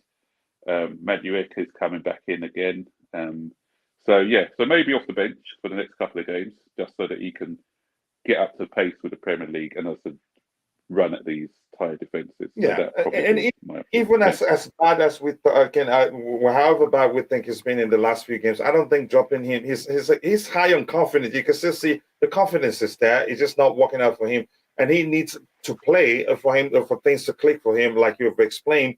I think benching him, especially if Raheem Sterling isn't fit, could well be negative to his confidence. I don't know again if that makes sense to you, Max. Yeah, and the thing is, we play. Obviously, I don't want to disrespect any team because we're in no sort of form to start disrespecting teams. But our next game is tomorrow's against Southampton, who are bottom of the league. They're low in confidence as well. Haven't got a new manager. They're meant to get Justin Marsh, and that one fell through. So that sort of disrupted them as well. So if we can try and get a confidence boosting result against Southampton, so if we can exploit their lack of confidence as well. So as I said, 2 teams with lack of confidence, but the new manager bounce changes everything. True, but they were meant to have a manager in, and they didn't with Marsh. I'm not sure who's caretaker. I'm not sure who the caretaker is for the match tomorrow. But I feel that if we can get a decent win tomorrow, that can restore confidence in a lot of players. But the last 2 games, the West Ham game, I thought the first 20 minutes, and the game against Dortmund, we were seeing, as I said, some signs of improvement, but it's just not getting the result. So what we need now is the result on top of the improved performances, just to get the guys. Result really changes everything. Confident again, exactly. Bobby, if you're watching whenever you want, you can come in. I know you're at work. I'm going to keep getting what we have in the chat. I want you to talk about the booing of Cucurella. Max talked about it at length. I know you have something to say about the abuse of players. You can critique players. Okay, go ahead. You're ready. You can go ahead and talk about it. Your thoughts, again, on the booing of Cucurella, the last time he started. I think, it was, again, and your thoughts on about the abuse of players. Yeah, when I read that, I was shocked. I didn't even believe it, to be honest, because watching the game, I never heard or saw anything like that. I know watching on TV is very different to watching Yeah, I'll be back in a minute. Go ahead. in the stadium. But I mean, it's pointless. It doesn't make any sense to me at all. And whoever in the fan base is doing that needs to start to understand the game better. I know Cucurella has been all over the place really this season, but it is his first season at Chelsea.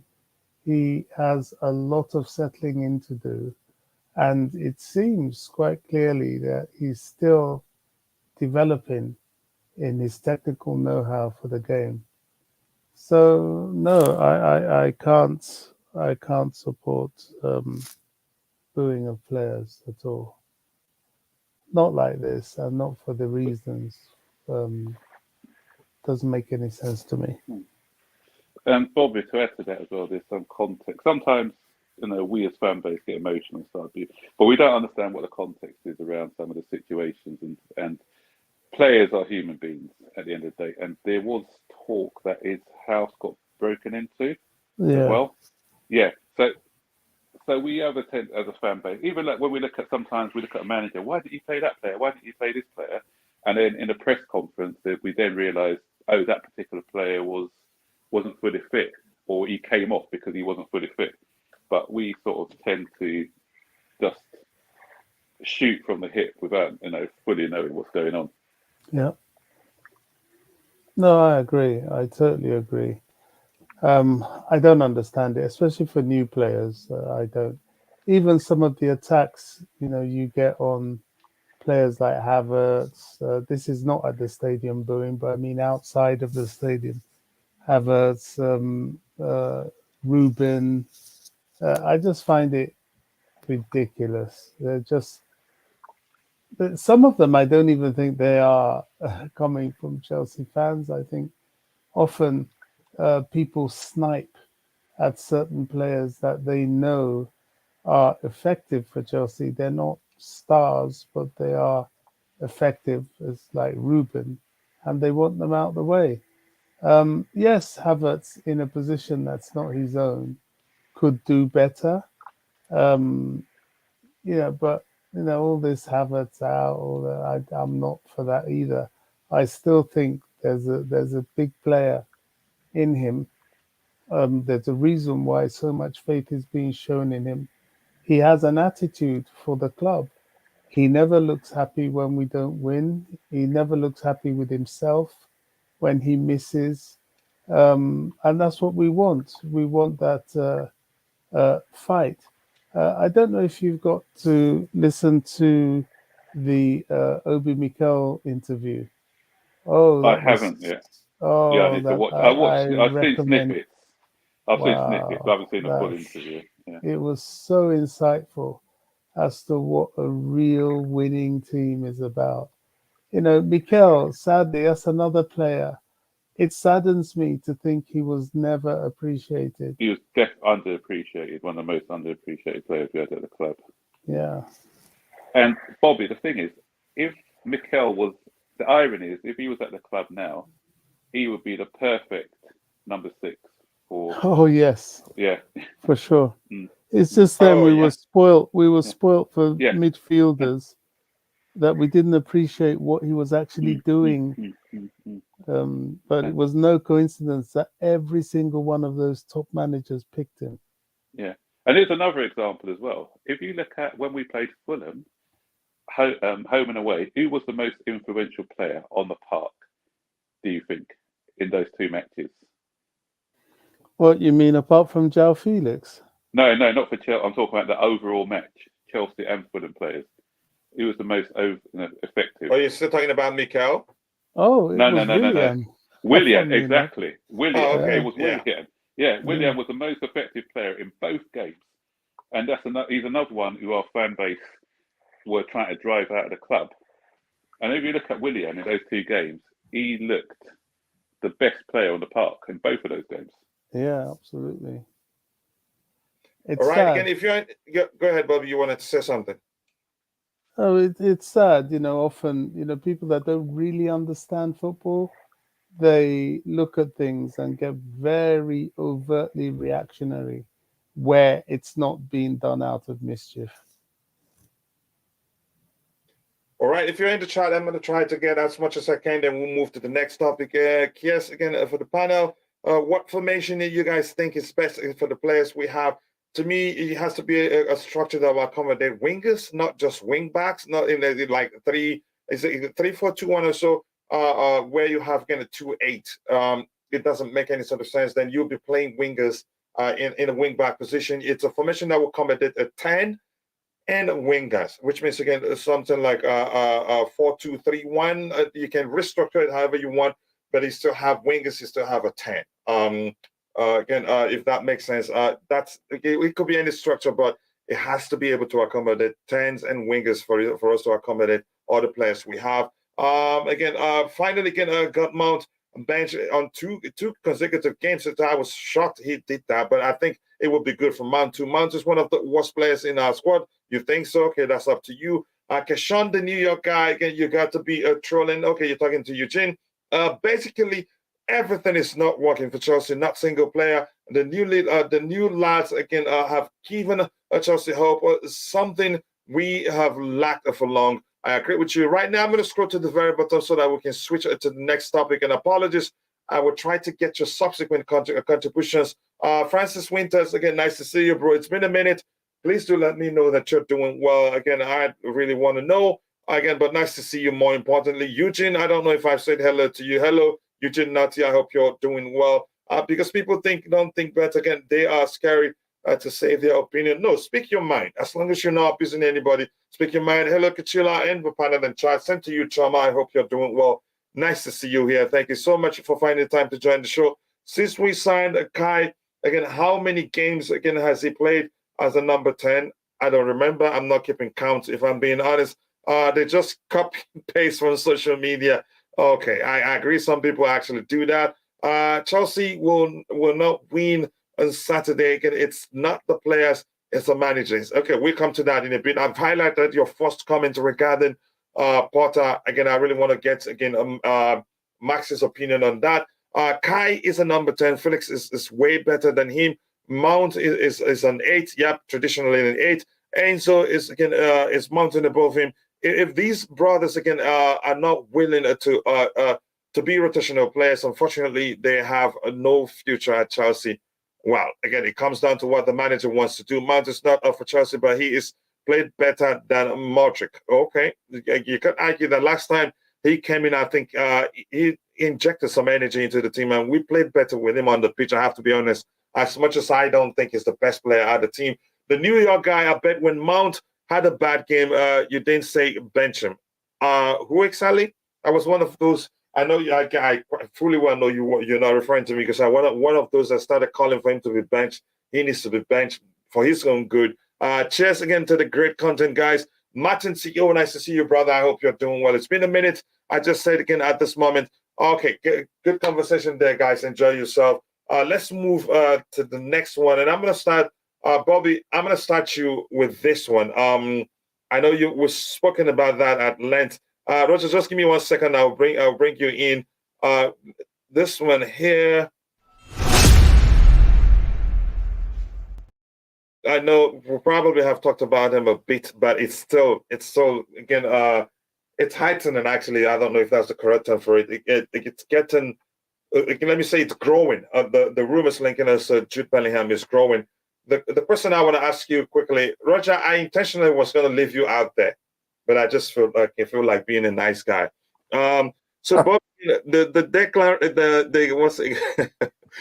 Jude Bellingham rumors. Do you take it seriously? That even to the extent that we're ready to move heaven and earth to get to secure his signature.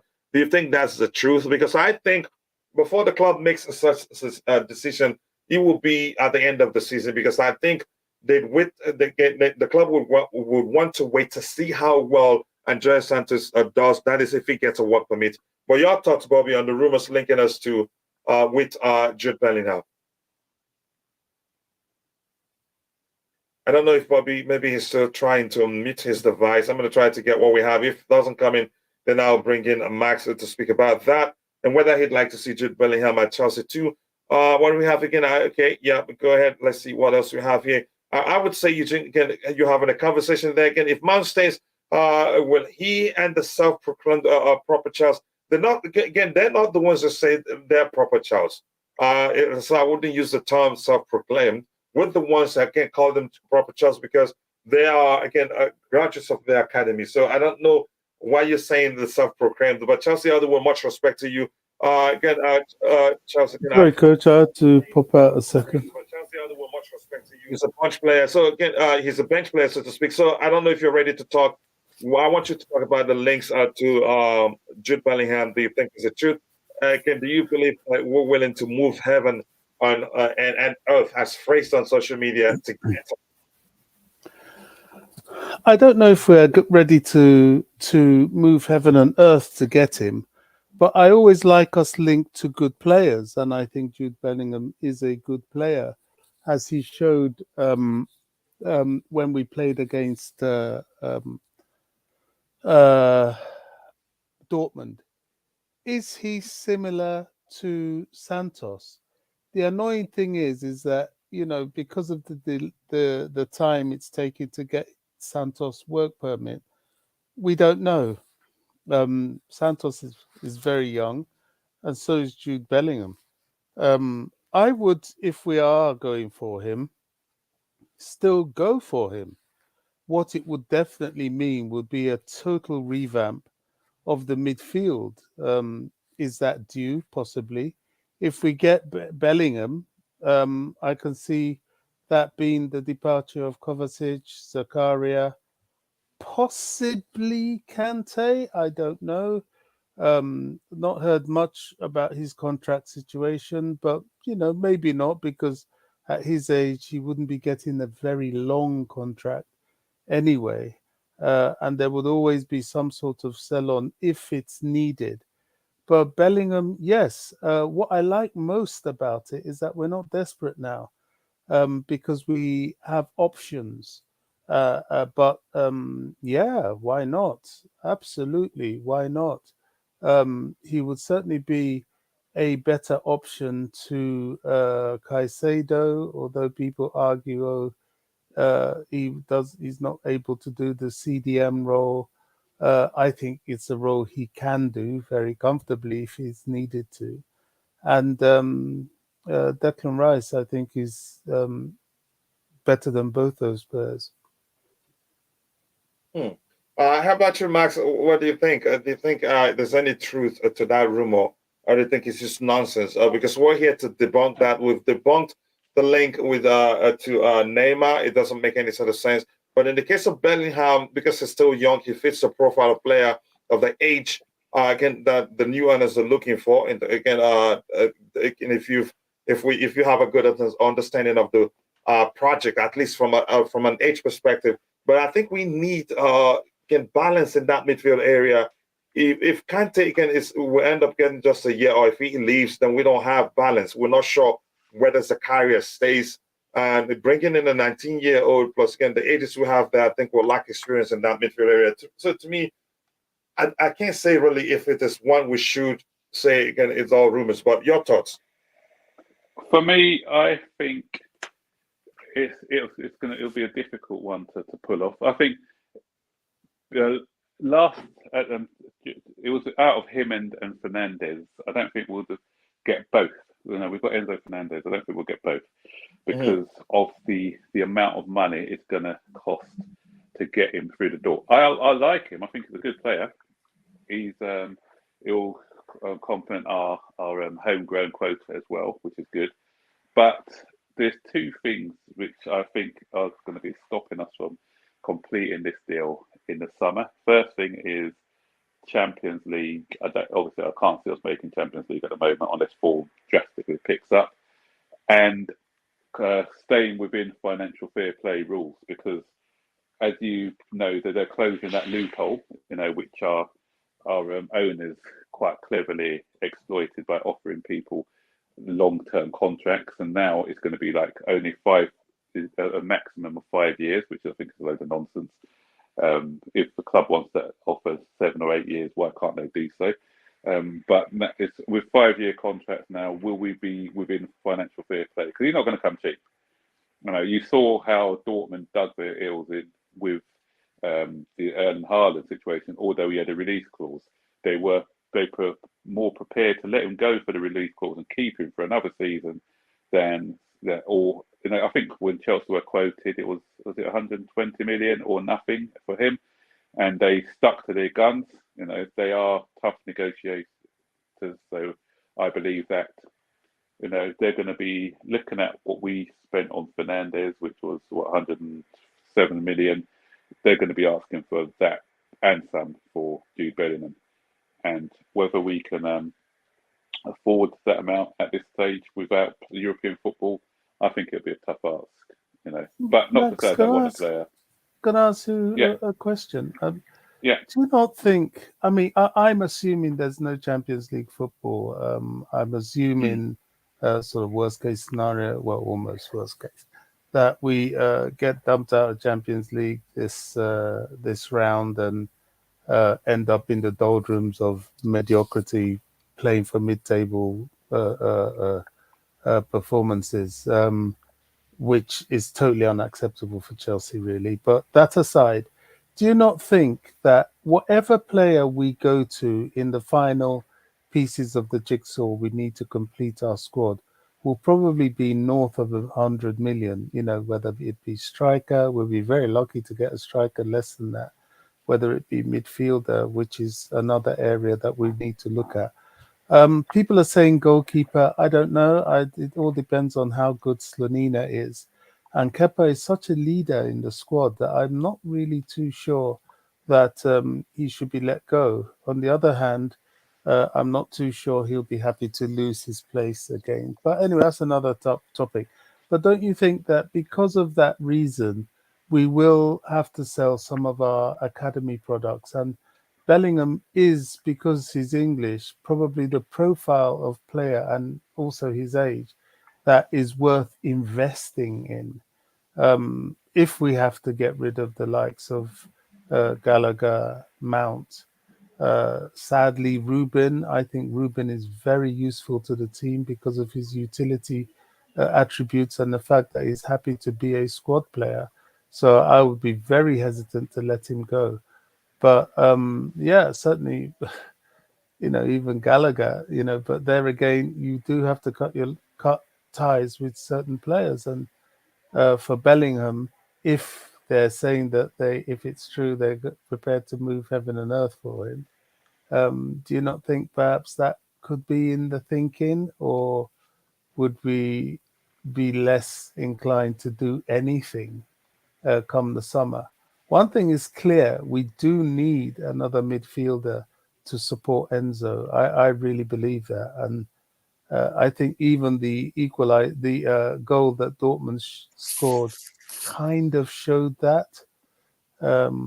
What do you think?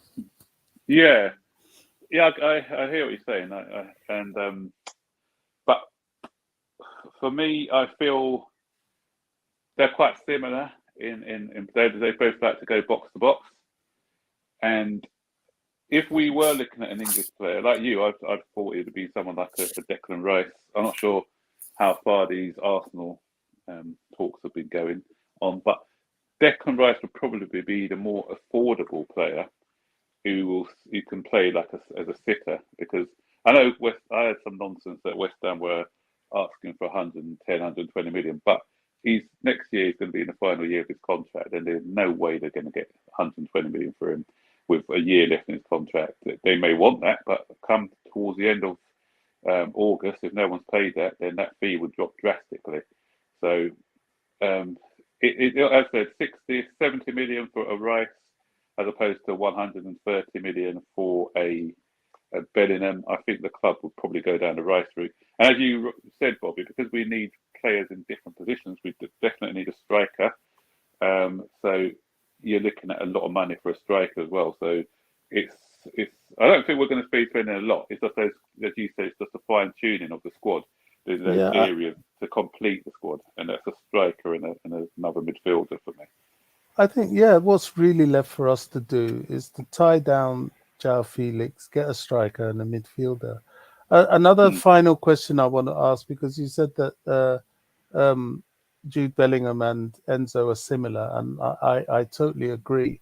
But in this day and age of flexibility of play, do you not think that some of the greatest midfield pairings we've witnessed is from players that can both interchange? One goes up, one stays back, that sort of thing.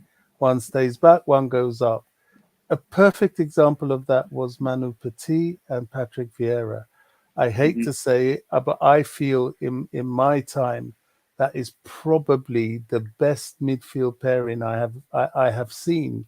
Shame they never really did enough of that for France. I think it's because Zidane was around, and you don't bench Zidane for anybody. But should they have been another type of team, they would have benefited from that in the national team as well. So that is one example. I think the Germans had that with I've forgotten who used to pair with Emre Can and what's the name of the other guy? Oh gosh, I've forgotten his name. Khalidu. Yes, Emre Can, and you remember him? He went to Real Madrid. Yeah, I know the guy you're talking about. You're talking about Toni Kroos? No, it wasn't Kroos. They were like defensive midfielders, and that was why Liverpool went for Emre Can, because they watched him with this guy Khalidu. Who's that played for Real Madrid? Khalidu. Oh gosh. Yeah, go ahead. I do know the guy you're talking about. Yeah, I know you'd all know him. I don't know. We've got so many names we have to remember these guys. Now, they were excellent at one goes up, one goes down, and they were both Khedira. Sami Khedira. Yeah, Sami Khedira. That's it. Yeah. So I really rated him. I always wanted him at Chelsea. Really, he was a fantastic player when he was in his prime. Later on, he suffered from a lot of injuries because he was always in the battles. But here's the thing, just quickly, Bobby. What you just described is actually how Potter likes his midfield. Exactly. I've seen it, and I've said that long enough. If he changes, I'd be surprised. I think he prefers, again, a more dynamic midfield. He doesn't want a situation where one bears the responsibility of sitting deep and defending. He wants that interchangeable, fluid 2-6s where whoever goes forward. One becomes more disciplined. Sometimes, in some cases, two of them may be the one to start the attack and interchange and bump forward. I think he builds his team in a way that even if he has two similar players in the 2-6s position, he builds the team in a way when they're not available to cover, the wing backs, or sometimes, the right back and left back covers that position if you pay attention to the way he drills his team. And that's why some people see Cucurella as being everywhere. Cucurella acts like a sweeper. He's played on the ground, but that's why whenever the 6-6 are found wanting, you see him in the midfield area, sometimes the defense, any of the defenders makes a mistake, he's there trying to sweep. That's why he's everywhere. And Potter hasn't really, his imprint, the team hasn't really started playing the way he plays. That's why Cucurella seems odd whenever he does that. But go ahead with what you were saying. And just to sort of round up quickly, because I know I kind of stepped into what Max was saying, but that is why we know Roger is here. We don't just like him. Big up, Roger. I have this feeling that Rice may well, because Rice is such a disciplined player because of his limitations, he may well work well with Enzo, because Rice can occasionally go forward, although most of his game is really mopping up at the back a bit. And that is, and he will add that flexibility. I believe Bellingham would do it more. And I think the only problem with Chelsea getting Bellingham is the media. They want him for Liverpool. They're going to abuse us and attack us and use all their snidey tactics about spending money if they find that we're making any headway. and if we get him, they'll come all out for us because they want him for Liverpool. But I don't think it's a done deal for Liverpool. I really don't. They're saving up their money for him, but I really don't. I think if Chelsea come in, regardless of Champions League football, and present the project with his place in the project, I wouldn't be surprised if he'll go. The only thing that might, he'll come to us. The only thing that might sway is wages. Yeah. So again, Max, your thoughts before I bring in this guy I don't like at all, Roger. He's waiting. But your thoughts on the Bellingham. Do you think it makes sense given Andreas Santos? They're more. He's more like to like. Again, you could say he doesn't differ that much from Andreas Santos. Maybe if we get to watch Andreas Santos more, then we'll find enough sample to say more in the Premier League. Then we can have enough time to say maybe we still need Jude Bellingham. But at this point, I think it wouldn't make sense until we'll see Andreas Santos. But you go ahead with your again response. That's a good point as well. I think it does make sense. Okay, even though Santos, he looks good and he looks like a leader. So I've watched a bit of the under-20 tournament, and this guy looks the real deal. But we've got to remember he was playing with alongside his age group. So sometimes if you look at players playing in their age group, then they can look outstanding. But obviously there's a player in there. It don't matter if he's playing. We know that he's got the belief. He wanted to come. He doesn't want to go on loan. I heard. And he showed his way miles ahead of that age level. Exactly. But I always look at a player. I don't even just look at their ability. And he's a goal scoring midfielder, but he's a leader.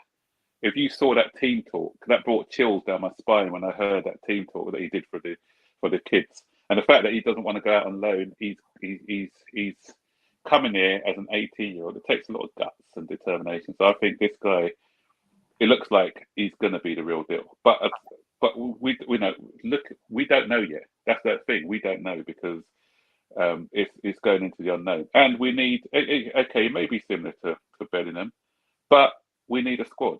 We've seen what happened with injuries or suspensions to our main midfielders, and we haven't got the quality behind them to enable us to compete. So there's enough games for everybody. Whether it's even if we're in the Europa League, if we sneak to the Europa League, there's still going to be opportunities for players to play.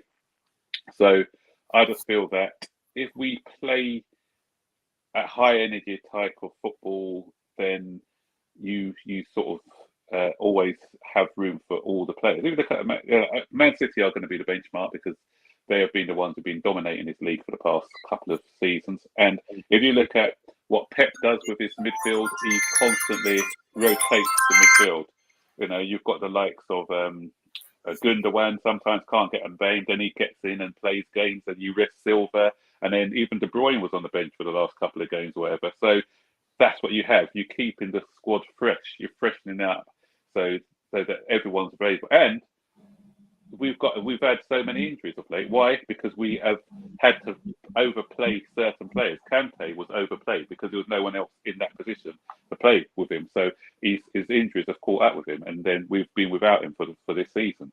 This way, we don't have to overplay like if a Bellingham comes, because we've got Santos there who we can rotate with, and that way, as I said, we're keeping that competitive side in the team, not dropping quality when someone's left out. So we do need a good squad, 22 quality players for every position. That's what won us league titles with Jose Mourinho, and that's what will get us back to fighting for league titles in this era. Yeah, thank you so much. I'll catch up with the chat and I'll bring in the Potter's lawyer before he sues me. Again, we keep on changing our moods. Mount is good, Mount is not good. Which is it? I don't know. I know where I stand. I feel Modric needs to be on the instructions for now. When he gets it again, he can now express himself. I think that makes sense. And smash the like button. I intentionally going to read this one fully, even though I want to go to heaven, and sometimes I don't want to read everything, but this is about Roger. So again, smash the like button. Again, if you're a member of the Roger Out of Contents Roger fan club, keep smashing the like button, people. Ouch. Again, that hurts, right? Rice is not a CDM, so again, not coming to Chelsea. Ronaldo again, Randall, Kolomoani for us again, for our style again, or not Osimhen. Maybe I think that sounds about correct again, but we get to talk about Osimhen soon. Roger needs to go. He's an Arsenal fan. Everybody doesn't like Roger. Yeah. Again, glad Manchester United. Again, this is Lucky Scene. That's a Manchester United topic. Again, this is again Bobby Fairview saying hello to Max there. Kepa needs competition. You think if it's not leaving, okay, let's see what happens. Again, Bellingham, but I think Mendy still has again about 3 years and more left on his contract. So now that competition is still there. Bellingham is to see him like Enzo. So I think we don't need him. We just need a DM. Okay, good argument there. Again, we should adjust our minds that we are in a transition. We cannot play like City or Arsenal. We need time to gel, but not with Potter. Yeah, and I was thinking you were going to end where you just ended that. We were thinking, if we're going to be patient, let's be patient with everybody. Rich James again. Okay, you're here again, Eugene again. What's his name again? Lucky Sin. Competition cannot be excuses for playing bad. It's unprofessional. Okay, some argument and need a defensive midfielder. Tommy Bryan, if Chelsea was soap opera FC, and I'd agree with the Neymar signing. Yeah, I like that one really. Drama. I again scary of ugly football with Declan Rice. Really, is that how you see it? And really, again, I think he'd do well at the club actually, but he's not the player. He's one player I don't want. I don't think he fits the way Graham put the place. But if he wants him, who am I to blow against the wind? Then he has a way. Again, he's seen him. He believes like he'd do well in his team. Maybe I'm wrong. Get Bellingham just after one game, or Florentino Luis to complement Enzo. Caicedo, Santos, Zach, and Kante to provide competition. Really, that's well loaded in that department. Bellingham will cost a lot of money because there are a lot of competition in the summer, and we may not make top four. These are disadvantages to us. I agree with you. Champions League football is very important. If not, it take a lot to lure him. Tchouameni, no way. I think Madrid keeps him. He's done. Whenever he gets a chance, he did well for them. This is a big mistake. What we're always doing, and that's why we don't win trophies. I get that's what you're saying there. Chelsea have to keep Kepa. I think he stays. Forget all the rumors. I don't think he goes anywhere. Yeah. Let me see. I have to try to get the comment of those that haven't gotten their comment, then we'll move on. Max, unfortunately, has been sympathetic to the slide of our club into mediocrity. Everyone is sitting back watching Profligate. Yeah, Profligate spending. Please, I hate reading big words. I don't use them very often. Shocking performances and shambolic decisions of making Arsenal 2.0. I get your frustration, but the truth Can I remains. respond? This is all right, Roger. I hope you wouldn't mind. You're No, not at all. Okay, go ahead, Max. Yeah, it's being sympathetic. What? So why shouldn't I be sympathetic towards it? Listen, we got to realise, and I've said it before, we have to realise that we are a different. The way the league is now is different. Okay, back in the day where we can just go out and buy the best players and win the league, we can't do that anymore. Because there are clubs who are, if you look at the likes of Newcastle and people like that, they have bought sensibly now. So what we've been doing in the last couple of years, we haven't been competing for the Premier League. Let's face it, we've been masked over by winning the Champions League and getting a few cup runs. So if you look at our league, we 5 years now since Conte won the league, we haven't been competing. So there's obviously things that needed to be done, and we are in transition, whether you like it or not. I'm seeing the reality. It's not being sympathetic. I'm seeing the reality. This club are making some big decisions now. We're getting rid of the old and we're bringing in the new. So sometimes when you get rid of the old, bring in the new, it's going to take time. So, and I understand that it will take time. I'm not going to be, You know, we're not. Who are we to think that we're just going to keep being successful all the time? Football is cyclical, and people need to understand that. You know, Manchester United under Ferguson, they dominated, and now they haven't won the league for years. Manchester United, they're now in the state of rebuild. It's taken a bit of time. We are doing it quicker than Manchester United. We are, you know, we've had what as fans, or me as a fan, the players that we're bringing in, it's bringing excitement. And if people can't see that these players are bringing in excitement, they're younger profile. These are players that we've needed, the likes of Enzo Fernandez. Sorry. If you see that, think that's mediocrity, then really, you know, people like João Felix, is that mediocrity? We are getting in better players than what we were in before, you know. But if this isn't Football Manager or FIFA, guys, it's not going to be okay. We've got all these players in; they're going to click automatically and start playing good football. It's a process, and we'll see this process. We'll see this rebuild, and these guys who've come in, the Boehleys and people like that. If you see what they've done to their sporting clubs in America, they've turned things around in a quick space of time to make them successful. The Dodgers, you know, just ask anyone who's supported the Dodgers how quick they turned their fortunes around. This next season, I feel that we're going to be competing at all levels.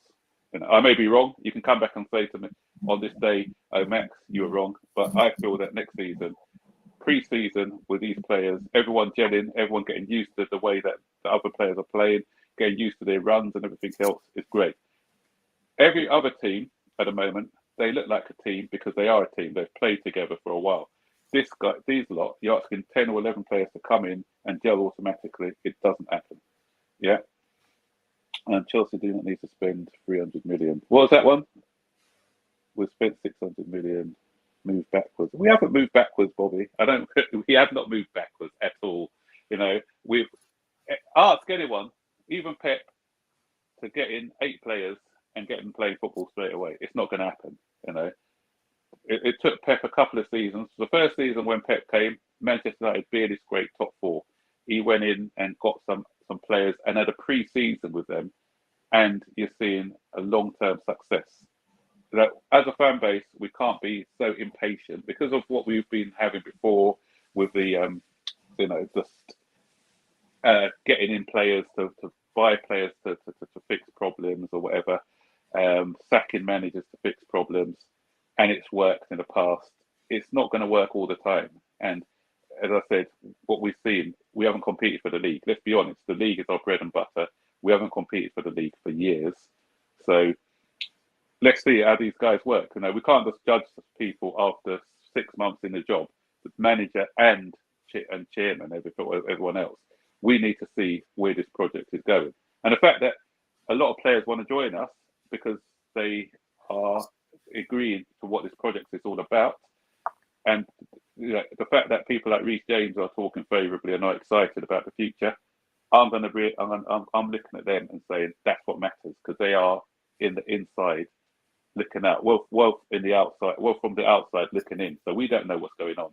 They know what's going on because they're part of the club. But results would prove otherwise. So I'm quite willing to wait and see what happens. All right, thank you so much again, Roger. Just quickly, just a few comments in the chat again, not too many. Why did I highlight that? Look, you've seen always here talking about Manchester United. I hope we get a transfer ban rather than Neymar. Don't want that turnout player in the club. Cannot make any impact at PSG right now. Again, then the EPL. Yeah, I get the argument there. Susan Gisson, I hope you're doing well. I'd rather play against Harry Maguire as a striker than Kai Havertz. Wow, that is some comment right there. No to Neymar. And what else do we have there? What people see in Rice, I don't see nothing. Ability just a destroyer. Again, yeah, we see things differently. We all see things from different lenses. So, did you hear what Mourinho said? What did he say? Again, I think somebody else actually that I want to hear. Oh, yeah, I think something about once the club starts accepting, again, just saying we played well without something to that effect. If you can find it and share with us, I'd really appreciate that. Help us to tell Abraham movies to bless Chelsea. What? Kachi or G, I'm not sure what you're saying there. But Roger, again, I'm going to come to you straight away. Roger, your thoughts on the links with what's his name? Jude Bellingham. Does it make sense that you think we should even consider that, given again without even assessing how well Andreas Santos does? Because if he does well and we still haven't, and Kante extends, we still Kante, and maybe we end up getting Zakaria on the permanent, I don't think it's one that makes sense. Plus, we have a couple of other players who I believe probably capable of playing again that hybrid of 6 and 8 and 6 role. You can count Conor Gallagher in there, possibly. Connie Chukwuemeka, as much as I can say, I'm not too sure where he fits in the team. But your thoughts? Hello, gentlemen. Hello to you too. It's taking a while, but we've decided to give you a chance. I'm honoured. Can you taste the sarcasm? No, actually, yeah, big up, brother. it's been an insightful and cerebral perspective from the panel. Even you sound intellectual today, Coach. Wow. So I've been sounding like crap all the time. I didn't want to go there. Oh my goodness! Just go ahead. This is an interesting subject matter, though. Just go ahead. Roger out. Hashtag. Oh my goodness! Just go ahead, Roger. You missed me, Coach. No, you just killed me now. But just go ahead. No, Jude Bellingham. You know, I agree, and I can see two perspectives with having him. Yes, he's very much a box-to-box central midfielder, like Enzo. I understand that concept, but I think they both have been blessed with the ability on the ball. They're technical, both of them. I think Bellingham is obviously he's superior in the air, but and they also have the ability to tackle. That they are very capable defensively, very capable. So I think they can be oversimplified or over-labeled to say that they're box to box, that they can't either be a creative midfielder or B, they can't be a defensive midfielder. I think they possess both qualities in ample quantity and quality. I really do. So they're hybrids in that regard, and I mean that in a complimentary fashion, not a derogatory fashion. Yeah. Oh, well done, sir.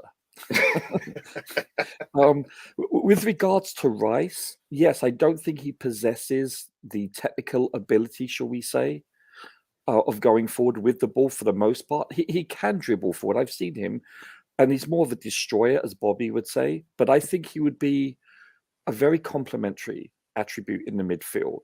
You have to remember, hopefully, we're going to be vying for 4 to 6 fronts in the next coming seasons. So you're looking at between 55 and 65 games.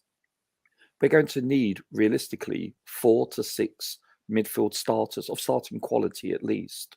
You know, rotational wise, they can't be playing each and every game up to 90 minutes. So we're going to need depth of quality players. A good indicator would be, let's see what transpires till the end of the season, and if indeed, do we extend Kante's contract? And I hope we do, because he's my favourite player. Let's be honest here. I'm slightly biased towards him because he's quintessentially the most unique player in the league, possibly the world, because he vacuums up every ball. I know he's not great in the air, but I think he's one of the greatest midfielders in the world, period. So if he can maintain being healthy and manage correctly, then what a rotation that would be if we get a Bellingham or a Rice and plus him. Plus Zakaria. I hope Zakaria stays to the end of the season and is healthy and is productive as he has been. And also Kovacic I like. The only thing with Jude Bellingham that I must say is, as with all transactions, you know, it takes 3 parties: the selling club, the buying club, and obviously the player, him or herself. And I can't say for sure, but from all the indications, he doesn't seem to want to come to Chelsea. And you're right about being sold the project. I'm sure we can be most persuasive in that regard. He's got really good head on his shoulders, and his counsel is excellent from his family. So I think let's be honest here. It all boils down to him. And I think hypothetically, if he does want to come here, us splashing 100 to 120, which is insane amount of money, because 5 years ago, I was balking at 30 million for Kante, and I thought that was extravagant. So, okay, let's say we splash the money. Our owners are prepared to do that. They've proved that. We spent £603.3 million in 2 transfer windows. That's extensive. So could we buy that? And do we need a number 9? And certainly not a prototypical. We have Broja. Yeah, that's going to take a year to get back to normal, to recover fully, shall we say, physically and psychologically. And we have Fofana. So we have 2, and I mean this politely, unknown and untested quantities as of yet. They could turn out to be prolific scorers. So I think it's too premature to actually say that we need to go out and get, a number 9. And then don't forget, they don't grow on trees. They, especially, and I think it was Bobby that was saying that to get them in their prime would cost a pretty penny, and he's right. And how long does that prime last? So I'm content with what we have up front. I'm a huge Havertz proponent. I rate him highly. Yes, I know he hasn't been clinical as of yet, but he brings more to the table than just scoring. He sets up plays. He makes intelligent runs, and they haven't been together long enough to gel. Felix has already proven that he can see his runs and passes to him. They're very well weighted passes. So give it time. That's where I stand. Overall, do you think the links again to with is it to which is the most correct? I'm not sure right now. You say linking us with what's his name, Jude Bellingham. Do you think it's just rumors? So it's really rude to answer a question with a question, but in this case, who knows? Who knows? Seriously, I have no bloody idea, Coach.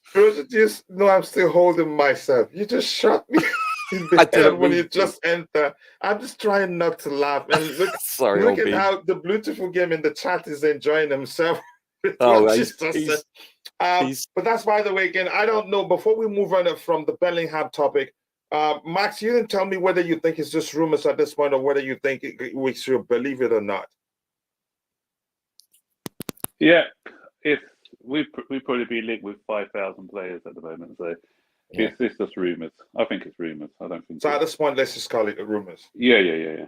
Just wait till the private jet lands in Germany, and then what? Or maybe if Boehly has had a meal anywhere near their stadium, then we could say it's happening. I think he makes sense to say it's just rumors. Yeah. What was quite telling as well is these rumors sort of surfaced just before we were playing against Dortmund, because they were coincidence. They were dormant for a while, but once we played Dortmund, the rumors came up again. So could be a bit of mischief making there as well. So. Or maybe just to design to unsettle him a bit so he feels under pressure to show, I'm good enough. The clubs do that, I believe. I strongly believe that clubs do that. But that's, by the way, again, Jude is playing the same position as Enzo Fernandez. It doesn't make any sort of sense. Plus, we still have the kid, Andreas Sanders, that we don't know how well he does at this moment. So maybe if at the end of the season, if he doesn't do well enough, maybe that's when, if that rumor comes up, then you could consider there's some truth to it. Because Enzo can play DM and has more ability, so we are more stronger with Bellingham than Rice. Okay. Again, I need to draw. Let's see. Big up, coach. Big up to you too, Carver. Nice to see you, brother, and the panel and everyone in the free seats. Oh, okay. You're calling them muchas right now. We're winning the Champions League. But that's, by the way, Mountain Mourinho said when a club starts accepting that we played well, they are no longer a big club. That is some statement, and I'd like us to talk about this. I'm going to highlight this. And that was exactly what I read. We'll come back to it if we still have time enough. Hopefully we do. If not, we'll can factor that into our conversation tomorrow. The players we benched last match need to be benched this time. But you're adding one more to the list. Again, we need to see Mendy and Fofana. And again, before you could consider Mendy, do you think he'd be ready again to start and keep the same squad? Okay, let's see what happens. Lucky Tech, nice to see you. Roger did this to me, and I'm going to get to that. Real will bring Bellingham, Vardiol, and Mbappe in 2025. All first targets, game over. You sound like you're more, yeah, I think somebody has said that you're more of a Real Madrid fan than a Chelsea fan, actually. Shots fired. Roger, bro, straight off the bat. Yep, he just shot me in the head. And I'm really still holding myself to what he said. So I've been crap all this while. Friendly fire, coach. Friendly fire.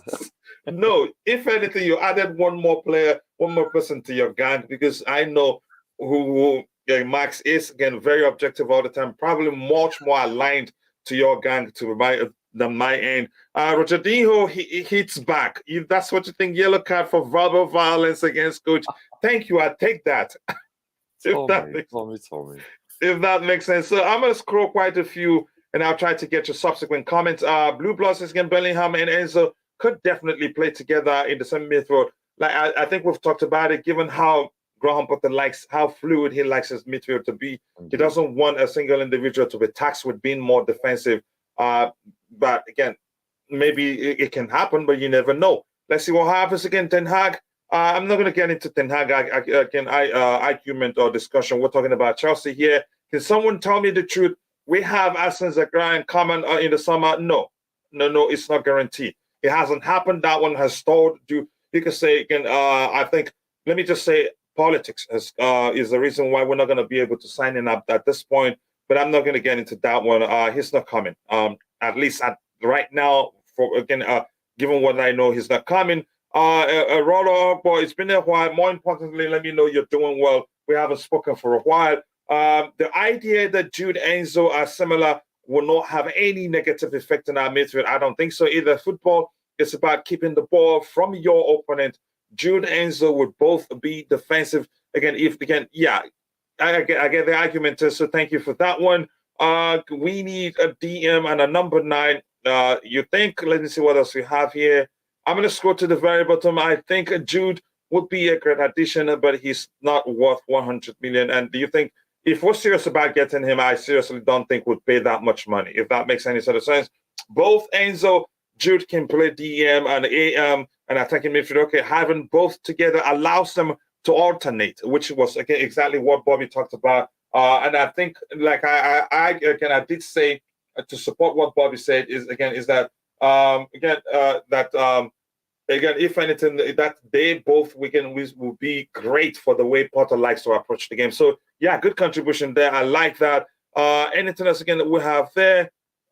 Just one more thing. I think, sorry, again, the machine deleted your message. If you're still watching, what's your name? Denzel plays again. Stop if you use all caps and you're not a moderator. The machine, which is Nightbot, it's not a human being. It's policing the chat. It would delete your message and probably will time you out. So avoid using all caps. And you say it again. I can see it from the other screen, but I cannot highlight it from StreamYard. You say, bro, Nkunku is coming to Chelsea, right? Yeah, he's coming. Definitely, that one is signed, sealed. Again, the delivery is all that is left, if that makes sense. Again, why would we buy Rice 70 instead of 30 more? But and you did say something that I like, Eugene Nutty. I think we shouldn't be in a rush. If we really want Rice, we shouldn't be in a rush to get him. Very soon, he's nearly out of contract, really. So he'd be cheaper then. Kachila, how much do you think Chelsea can spend in the summer? Ooh, that's the sort of question maybe Max needs to help me there. Max, you there? Or Roger, can you help with that one? Which one's that? Yeah, well, it depends on outgoings. As I mentioned before, if we sell a couple of homegrown, then that money comes straight back onto our books. And I didn't know that until today. Yeah. So that gives us the ability to maybe splash out big on. We sell 2 homegrowns for say 50 million plus, then that's 100 million on our books straight away. So that allows us maybe to go out and get two big signings. So Roger, again, and it also depends go ahead. On Europe, because we've got to factor in how much money we're going to miss out from being in the Champions League. So if we do make the Europa League, there will be money to be made in that competition, albeit not as much as the Champions League. If we miss out on Europe altogether, then that's going to take a financial hit as well. So there's many factors. We can't just say at the moment, this is how much we're going to spend. We've got to look at how we finish at the end of the season. And the other thing as well is where we finish depends on how much prize money we get as well, because there's a table of, finishing sixth opposed to finishing ninth can be an extra 30 or 40 million pounds that we've lost by the finishing 3 places lower down the table. So all those things have got to be taken into account. All right, thank you. Roger, you have anything to add to that one, or should I just move on? No, I just want to ask something. Doesn't the fact that your total income acquired also is a contributing factor, like shirt sales, shirt sponsorships, or any kind of sponsorship, etc.? Yeah, So- and that's a good point as well. Yeah. Because these chaps are basically marketing gurus, and they bought Chelsea because they perceive that football in general, especially in Europe, is undervalued, and they believe that there's a ceiling to be reached. I heard they think Chelsea was a bargain. How much they paid for Chelsea was a bargain. Exactly. Compared to American sports franchises. And they believe, based on the viewing, don't forget, I think every Premier League game has a median average viewing of over 300 million in China. So based on that revenue or that viewing alone, which surpasses any American sport other than the Super Bowl, on a league basis per game, they believe that a ceiling is there to be met, and thus they think that revenue can accordingly be matched with those world viewings. So that's why they purchased us, obviously because of pedigree also, but there's a multitude of reasons. And I think you have to give them time, but I think they're going to make marketing deals with a plethora of different entities. So I'm not really concerned about these being in Europe and so forth, and our league standing based on monies, given to where you stand in the league. Mm-hmm. I think that's pennies on the pounds. But that all adds up as well, though. No, of course, I agree. But you made a good point, though, Roger, there, because the other thing is, what we've got to realise is that our deal with Free is coming to an end. Mm-hmm. So the club are looking at maximising sponsorship deals, because at the moment they feel that we can get more from shirt sponsors. The arm sponsor with Wealthin, that was cut short. We're getting 10 million a year with that one, and so again, they can sort of get a different arm sponsor and get more money from that. And we have fallen way down the line when it comes to commercial revenue, because we used to be 4th, I think, on that table. We're now, I believe, we're about 9th or 10th in that. So there is a lot of marketing opportunities it's being that addressed. Can be exploited. Yeah. All right, let me catch up with the chat. We'll switch to the next topic. Hopefully, Max will still be here with us. Again, like I said, every time I have him on the panel, I try to squeeze out as much as I can. Okay, nice. I think it will be a good addition to the midfield. Thank you so much. I appreciate that contribution. And if you're watching, we're at 113 likes, and I've added Max's YouTube channel link to the description section. If you haven't, please take a second, go check it out. Be sure to subscribe to his channel. I'm sure you've listened to him talk Chelsea, and you understand quite well that he knows, again, football overall. He knows what he's talking about, and he is a Chelsea encyclopedia. We need to get to look at the Madrid, how they do their jobs in terms of transfer. I'm just subjective. Yeah, you're always subjective again, and you're entitled to your opinion. 3 Champions League in a row. Phil asked something more importantly. I haven't seen you in a while. Please do let me know that you're okay. That means a lot to me. Jude just played his life against Chelsea so he can impress. A lot of people think he didn't do well. Greetings, bro. Greetings to you too. Buy first target or wait for another year. Don't be in a hurry to go buy the second target, which is usually not good enough as the first. Happy weekend to you too, brother. Ten Hag had achieved very little. Okay, we're talking Chelsea here. Gonna know why. I think he's having a conversation with somebody. Vincent 84, Chelsea should stay away from Victor Osimhen and focus on Potter sack. Okay, if it's not what you think. My addiction to this channel keeps me sneaking up out of work. Please don't lose your job. Bills don't pay themselves, but I appreciate that. Thank you so much. That means a lot to the panelists who you listen to. Greetings to Kachila and the rest of the panel. I am doing great. Thanks for asking, Kachila. Thank you. That makes us happy. We're family here. That's how we operate. Enzo will bring more money from marketing. I read that too. Again, we haven't had an Argentine play for us for a while. We had again Crespo played for us, went on loan, came back. We had what's his name, the midfielder played for us, and then there's a young Argentine who didn't really make it in the first team. And number 9, I forgot his name too. So it has been for a while now. We haven't had any. That was Franco Franco De Santo. Yeah. Again, I had high hopes for him, but unfortunately for him, he didn't make it. You forgot the goalkeeper, Caballero, as well. We had him. Oh, Caballero too. Yeah. So yeah, but Caballero he wasn't that popular, so he probably won't move the market for us that much. But Enzo will. And Veron was. Yeah, Veron was the midfield I was talking about. Veron also did play for Manchester United, didn't he? He did. Yeah. Okay, he did again. In terms of Caballero, I remember. If anything, Caballero, he was an exemplary professional. But in terms of again a business, I think Enzo would do quite well. Again, especially his exploits at the World Cup. I think that will help us again in terms of he will help us move the market very well, if that makes sense. Bring back a Samsung sponsor. Maybe we don't know. Again, who pays more is who we're gonna go with. We have to take note selling players. It wouldn't be easy because clubs now want to get rid of many players. Cheap. FFP should be taken into consideration. Like I've said before, I'm quite sure the new owners, before they spend anything, they have again people who are well acquainted with FFP rules, crunching the numbers and let them know you can get to this, but don't go beyond this. And this needs to happen. Maybe we need to get Champions League before you'll be able to spend anything close to that. Again, Marcus Thuram is also a better option, but you're not going to get to Marcus Thuram. You're not going to get him. I think if he wanted to come to us, I think he should have, because we pushed for him. And again, when we went for him, I did say it was going to be difficult, because if he gets to live on a free, he gets more money for sign-on fee and all that. And he did say openly that he's not in a rush. He'd take his time to consider his options in the summer when he's a free agent, if that makes sense. Enzo, it's like I don't know how his looks come into play in terms of marketing, but it does make sense. A lot of but I'm not going to get into that. Enzo will expand the Chelsea brand to South America. Yep, especially after his exploits during the World Cup. Roger, I'm going to start you with this one. I don't know if you've done your research, if you know more about him right now. Victor Osimhen, it's getting serious. The rumors are linking us to him. It's getting serious. To me, I've argued he's not the man we need. If Jose Mourinho was our manager, I'd say bring him.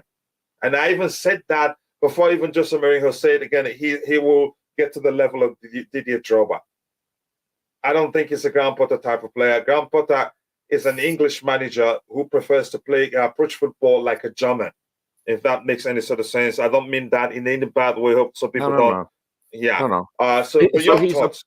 So he's a prototypical number 9. Is that what you're saying? He is, again, if you ask me. Yeah, again, he's done that, even though he's equipped to do more. But again, you get the best out of him if you play him as your prototypical number 9. And you've got to, usually I say traditional number 9, but because of Roger these days, I say here, I say such thing as prototypical. But Roger, that's, by the way, your thoughts. Do you think it makes sense, or do you think this one is a rumor too? I'll approach the rumor issue first. I have no idea.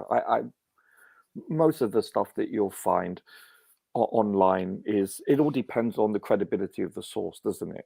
For all intents and purposes. So therefore, I don't really address that. If he is indeed to come to Chelsea under Potter, as long as he is clinical, like Diego Costa, then who knows? I still understand why we do need to be, shall we say, fluid up front, because I like that, because you don't put all your eggs in one basket. And let me just ask you, do you subscribe to the notion or argument that that's how Potter likes it? He likes a more fluid front. That's from, again, let me say, since I've known him in the Premier League, I think that's the case, but go ahead. I think that's a fair assumption. Yes, I do.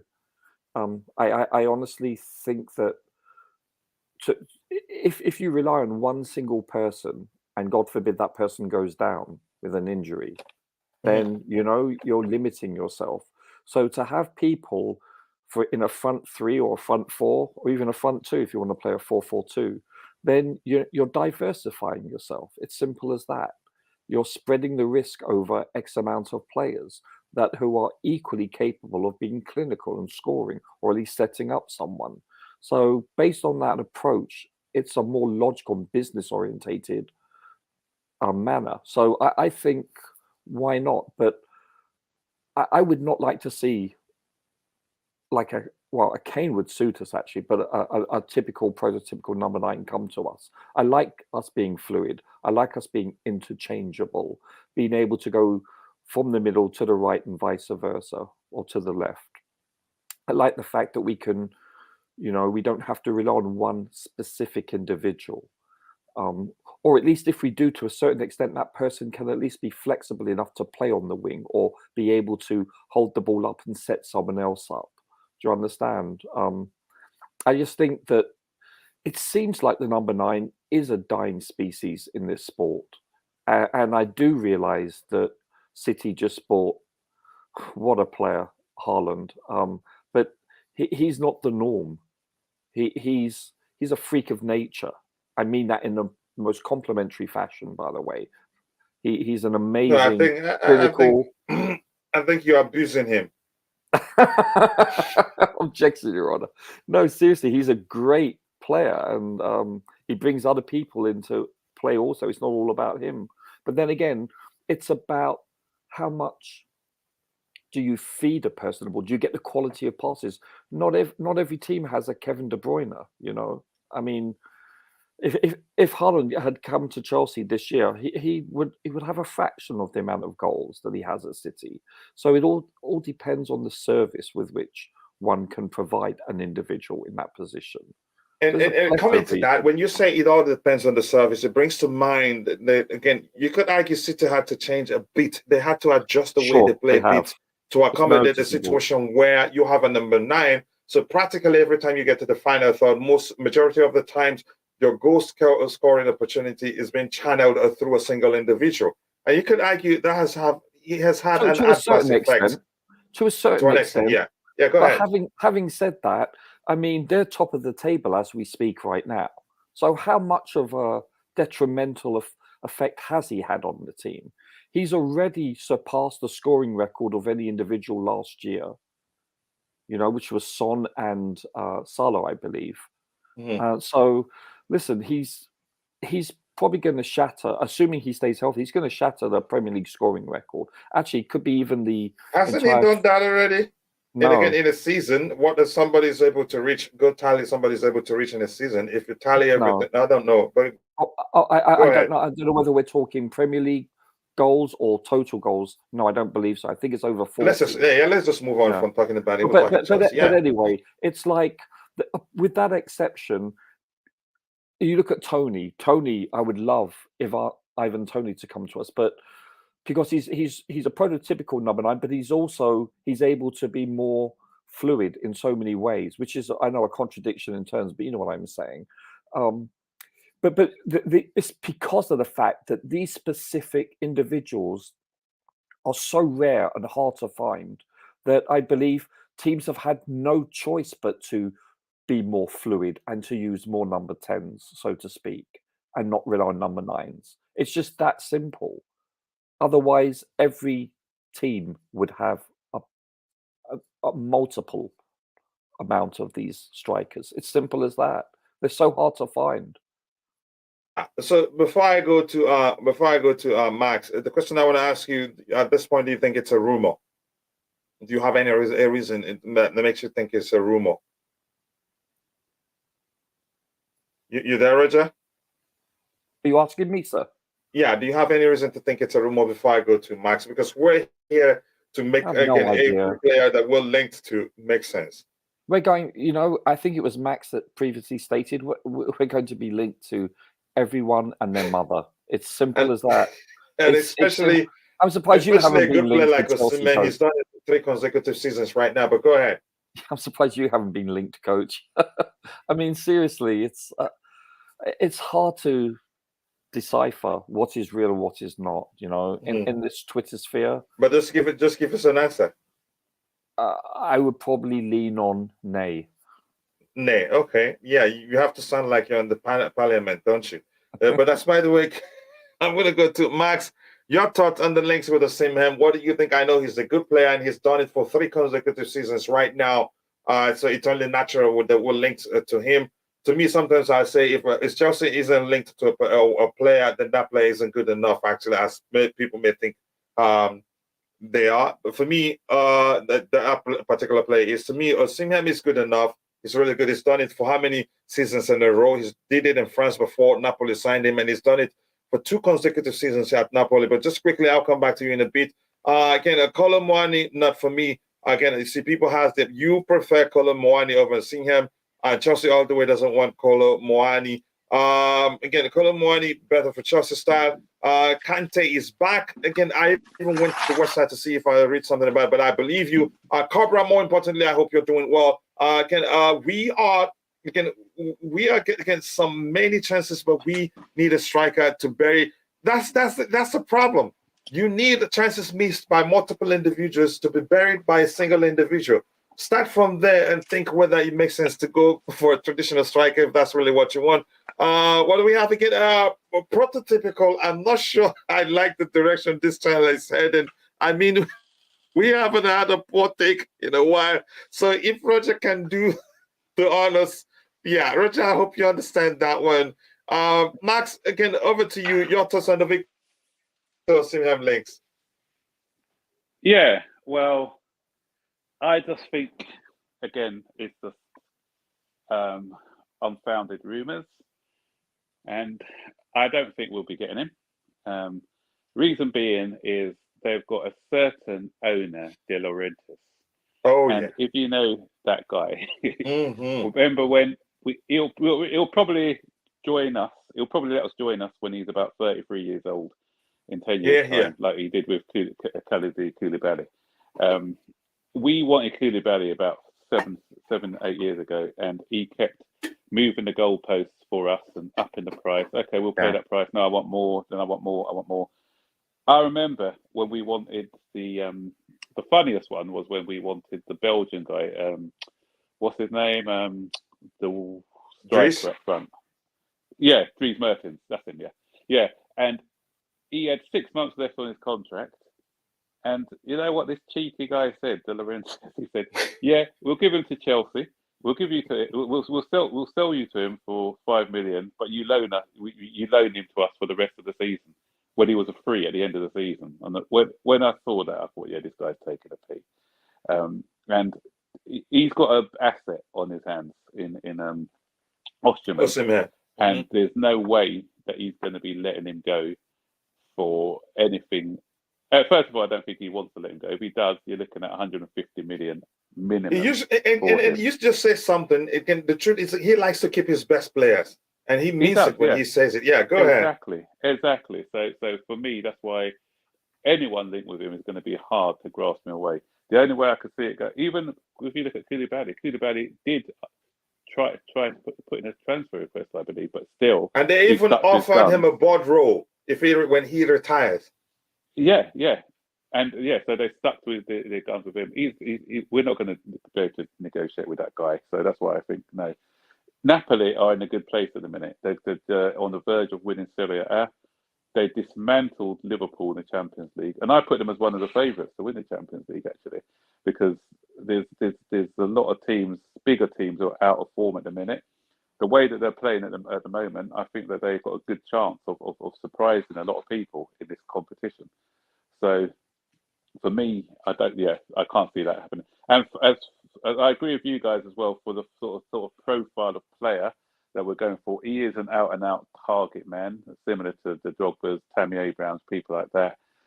He can get involved in the play, but he's not like a flexible. He likes, to get on the end of crosses. Great leap. He's got. Yeah, he has to be the target.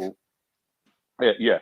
And I agree with Roger. And I think I heard you saying it earlier, Coach, where Ivan Toney is a better fit for us. He's not just he's more flexible. He can drop deep. He can link up with a play. He's strong as well, physical player. He's got an eye for a pass as well as an eye for a goal.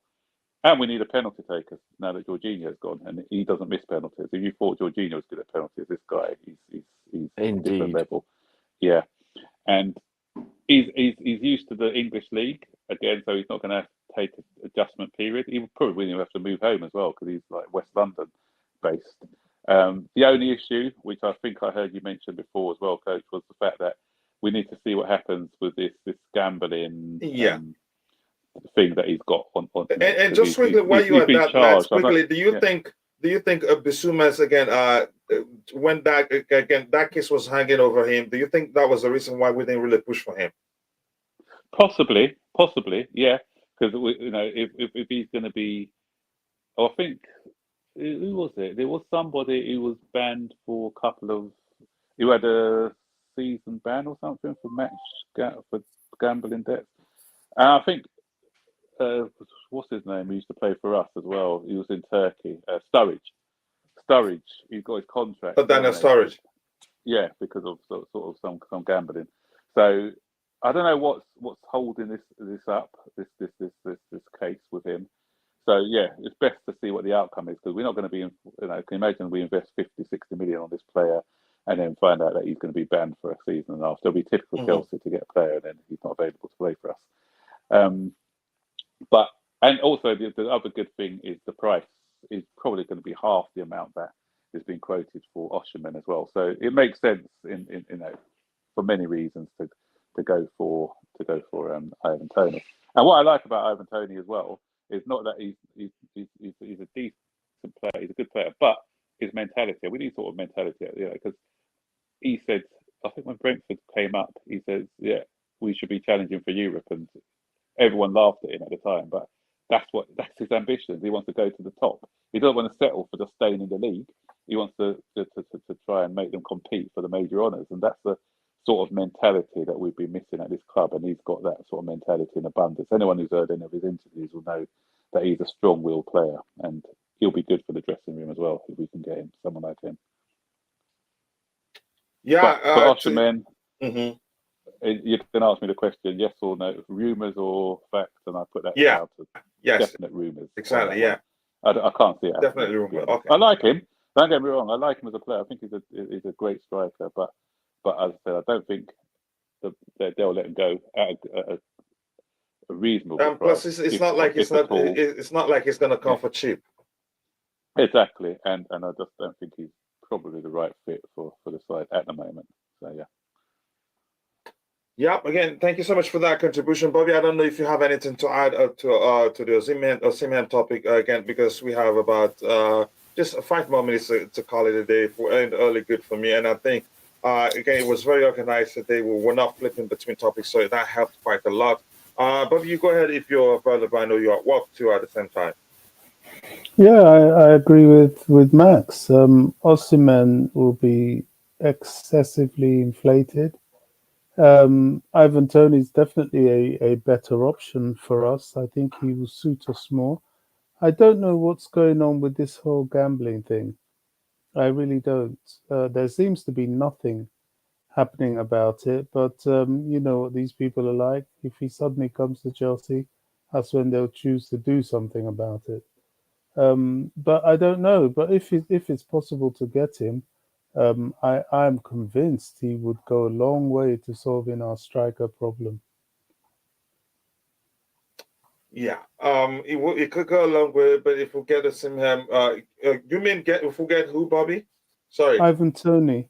Oh yeah, Osimhen, I don't see it as a practical solution. It's a huge risk. It's too expensive.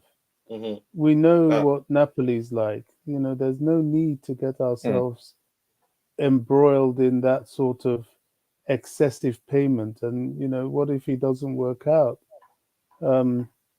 He could end up being somebody that rips up trees, but at what cost? It's too much. As you said, we know what Napoli's like. We know what they did when we wanted Koulibaly, and they will try the same with this guy. Even beyond that, the way the manager plays, he's gonna again. It will mean practically a lot of the front players being useless, if that makes sense. I don't know how else to talk about that. But again, but that's by the way, Roger. Let me bring this one to your table as we're rounding off. If you want to talk about this one on the screen, I'll just move on. It says we just pounded $500 million on the reigning Club World Cup champions. Now we're still talking about buying more players. Spend all you want again, but the problem was never the players. Here's in. If you look at the topic says what makes sense, and nearly all the players we talked about. How many did we agree makes any sort of sense? None as of because even with Bellingham, there's still an argument that again it all comes down to how well what's his name Andreas Santos does. What's his name again? Neymar Jr. We concluded it doesn't make any sort of sense, even from a financial perspective. It creates a problem long run. We've looked at Osimhen. He doesn't fit how the manager plays. We're here to educate the people, and I think we're doing a good job at that right now. This format is actually excellent because if anybody pays attention, they will learn. But Roger, go ahead if you have any answer to that. Well, actually, we spent 600 million plus.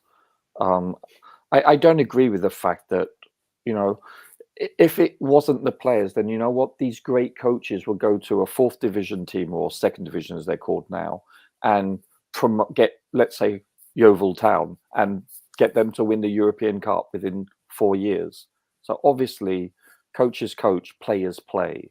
You do need players with speed, height, physicality, technical ability, shall we say, football knowledge, nous, all the aforementioned, and apply them.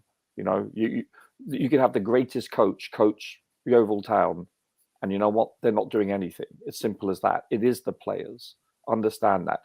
It's an amalgamation of everything. The coaches are a factor, of course they are, but so are the players, more so, because they're the ones that once they cross that white line and the whistle blows, they are the ones that try to defend, try to save a shot on goal, try to score, try to assist. The coaches don't.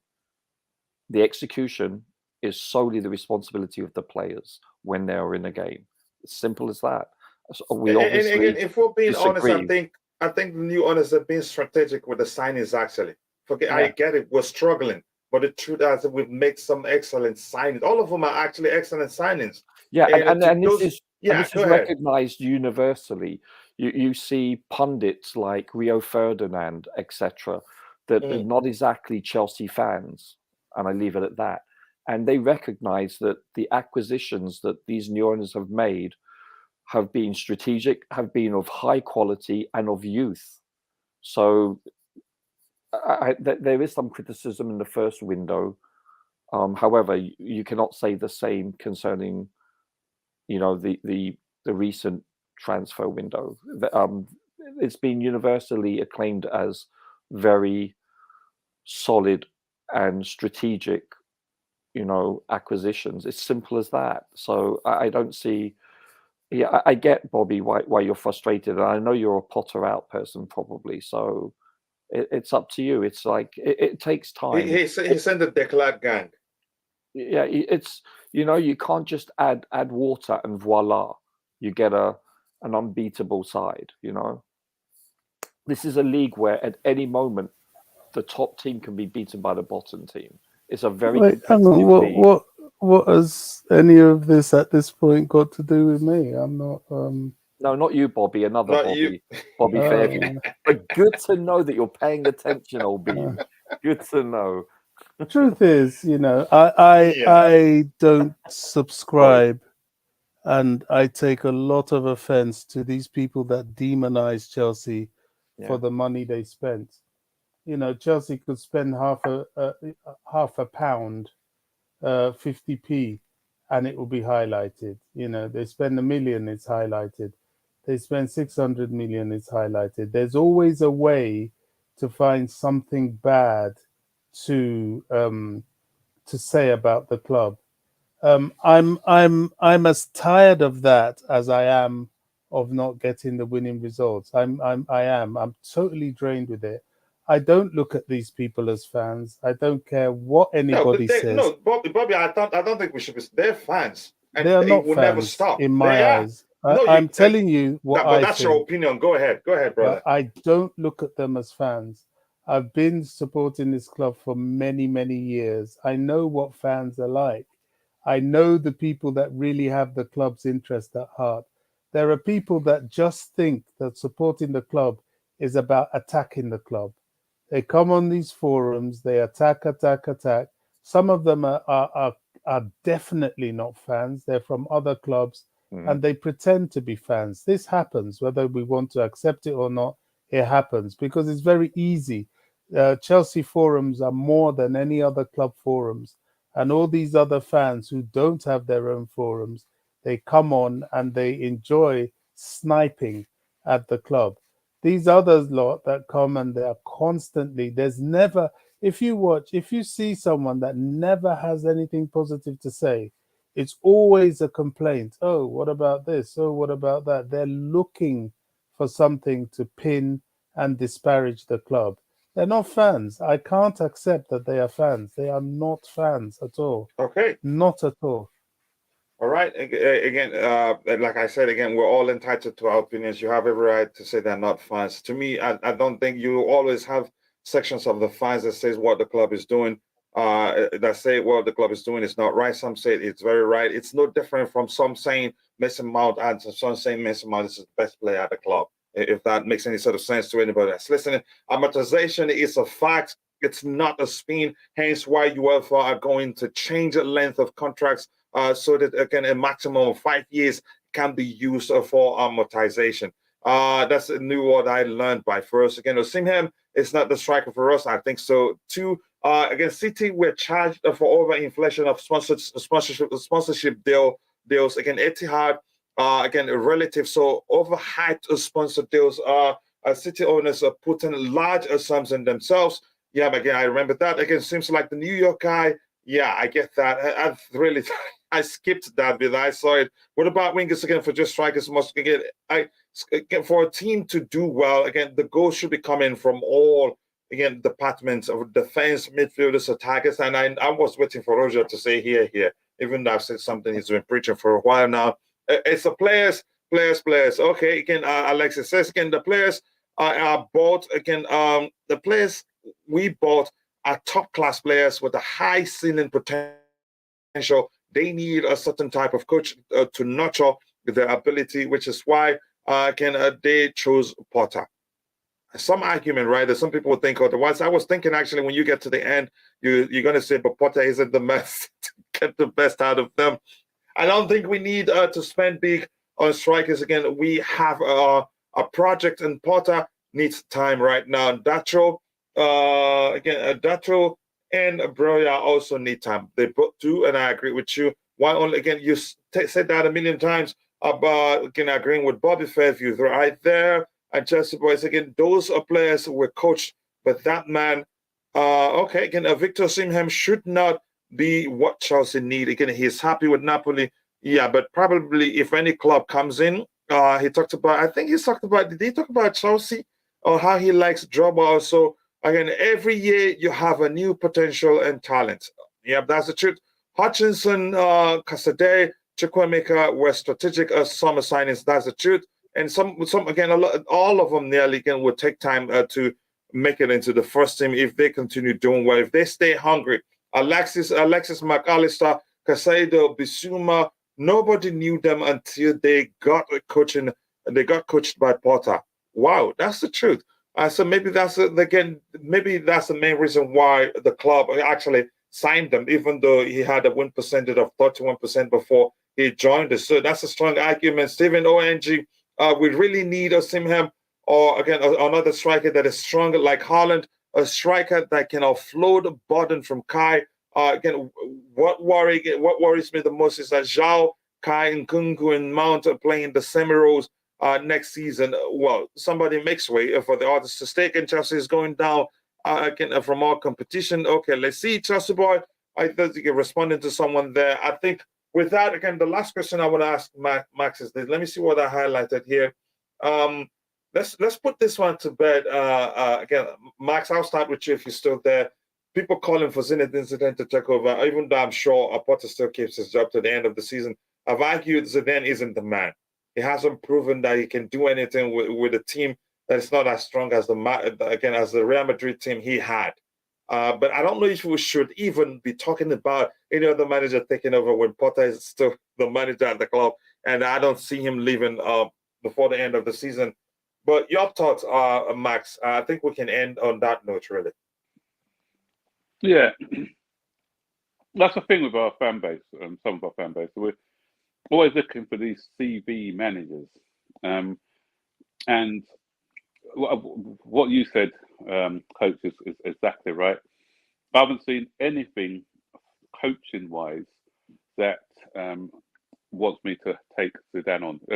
What you need to do is look at the role of look at the club, look at what's needed for the club, and then you assign a manager. The reason it's so difficult for a lot of the Chelsea fan base at the moment is because they've never ever seen us in a rebuild stage yet.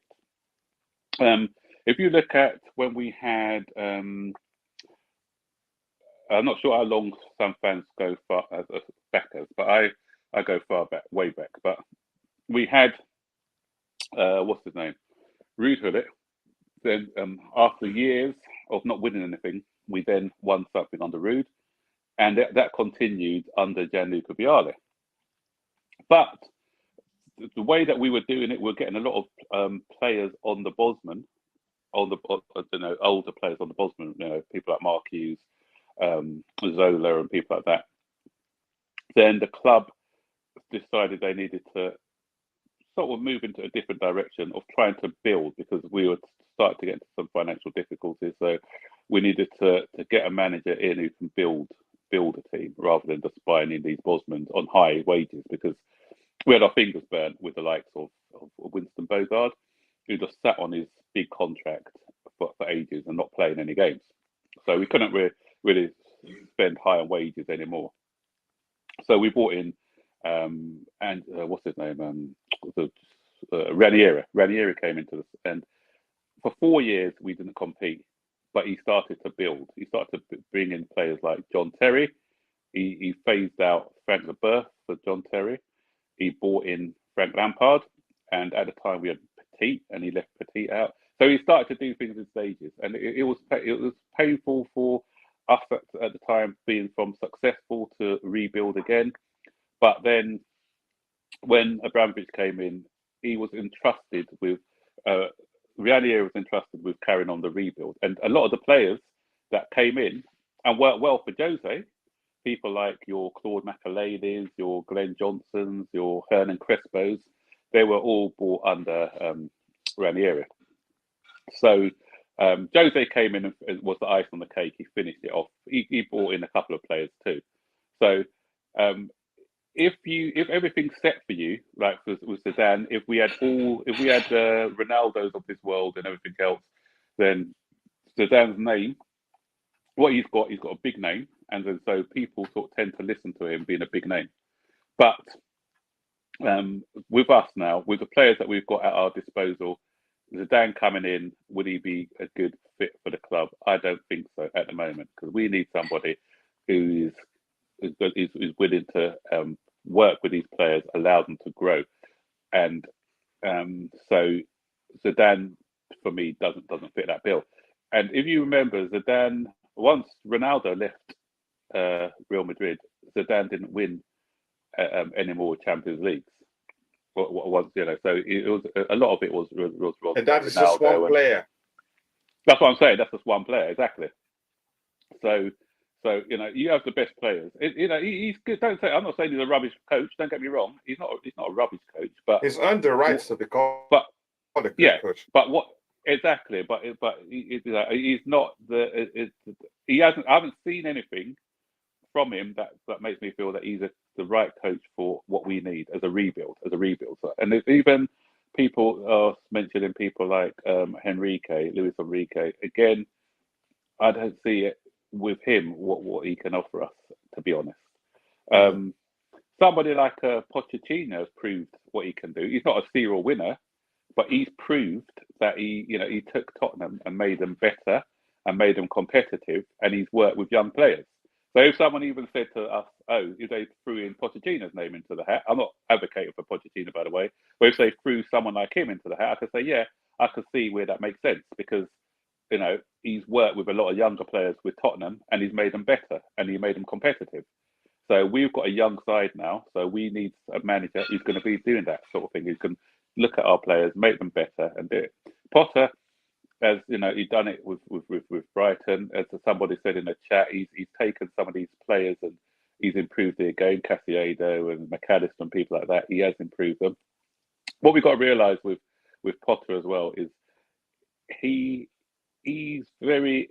That makes me laugh when people say he hasn't got tactics. He's got a lot of tactics, but he's one of these people who has to, you know, the tactics have to be drummed into them. So it doesn't happen overnight. It's not like Tuchel came in and immediately he changed the way we play. He was sensible enough, changed the way to we played to get us competitive there. But Potter's more of a slow burner. He will work with tactics, and you don't start to see how, you know, his tactics work until probably the second season. That's why I've always said patience for him. Like, look at the Brighton who's playing now. Okay, De Zerbi's come in and he's just. When De Zerbi came into Brighton, he said there's not a lot. He's not going to do a lot to this Brighton team because Potter's done such a great job. He's just going to make some tweaks to the Brighton team.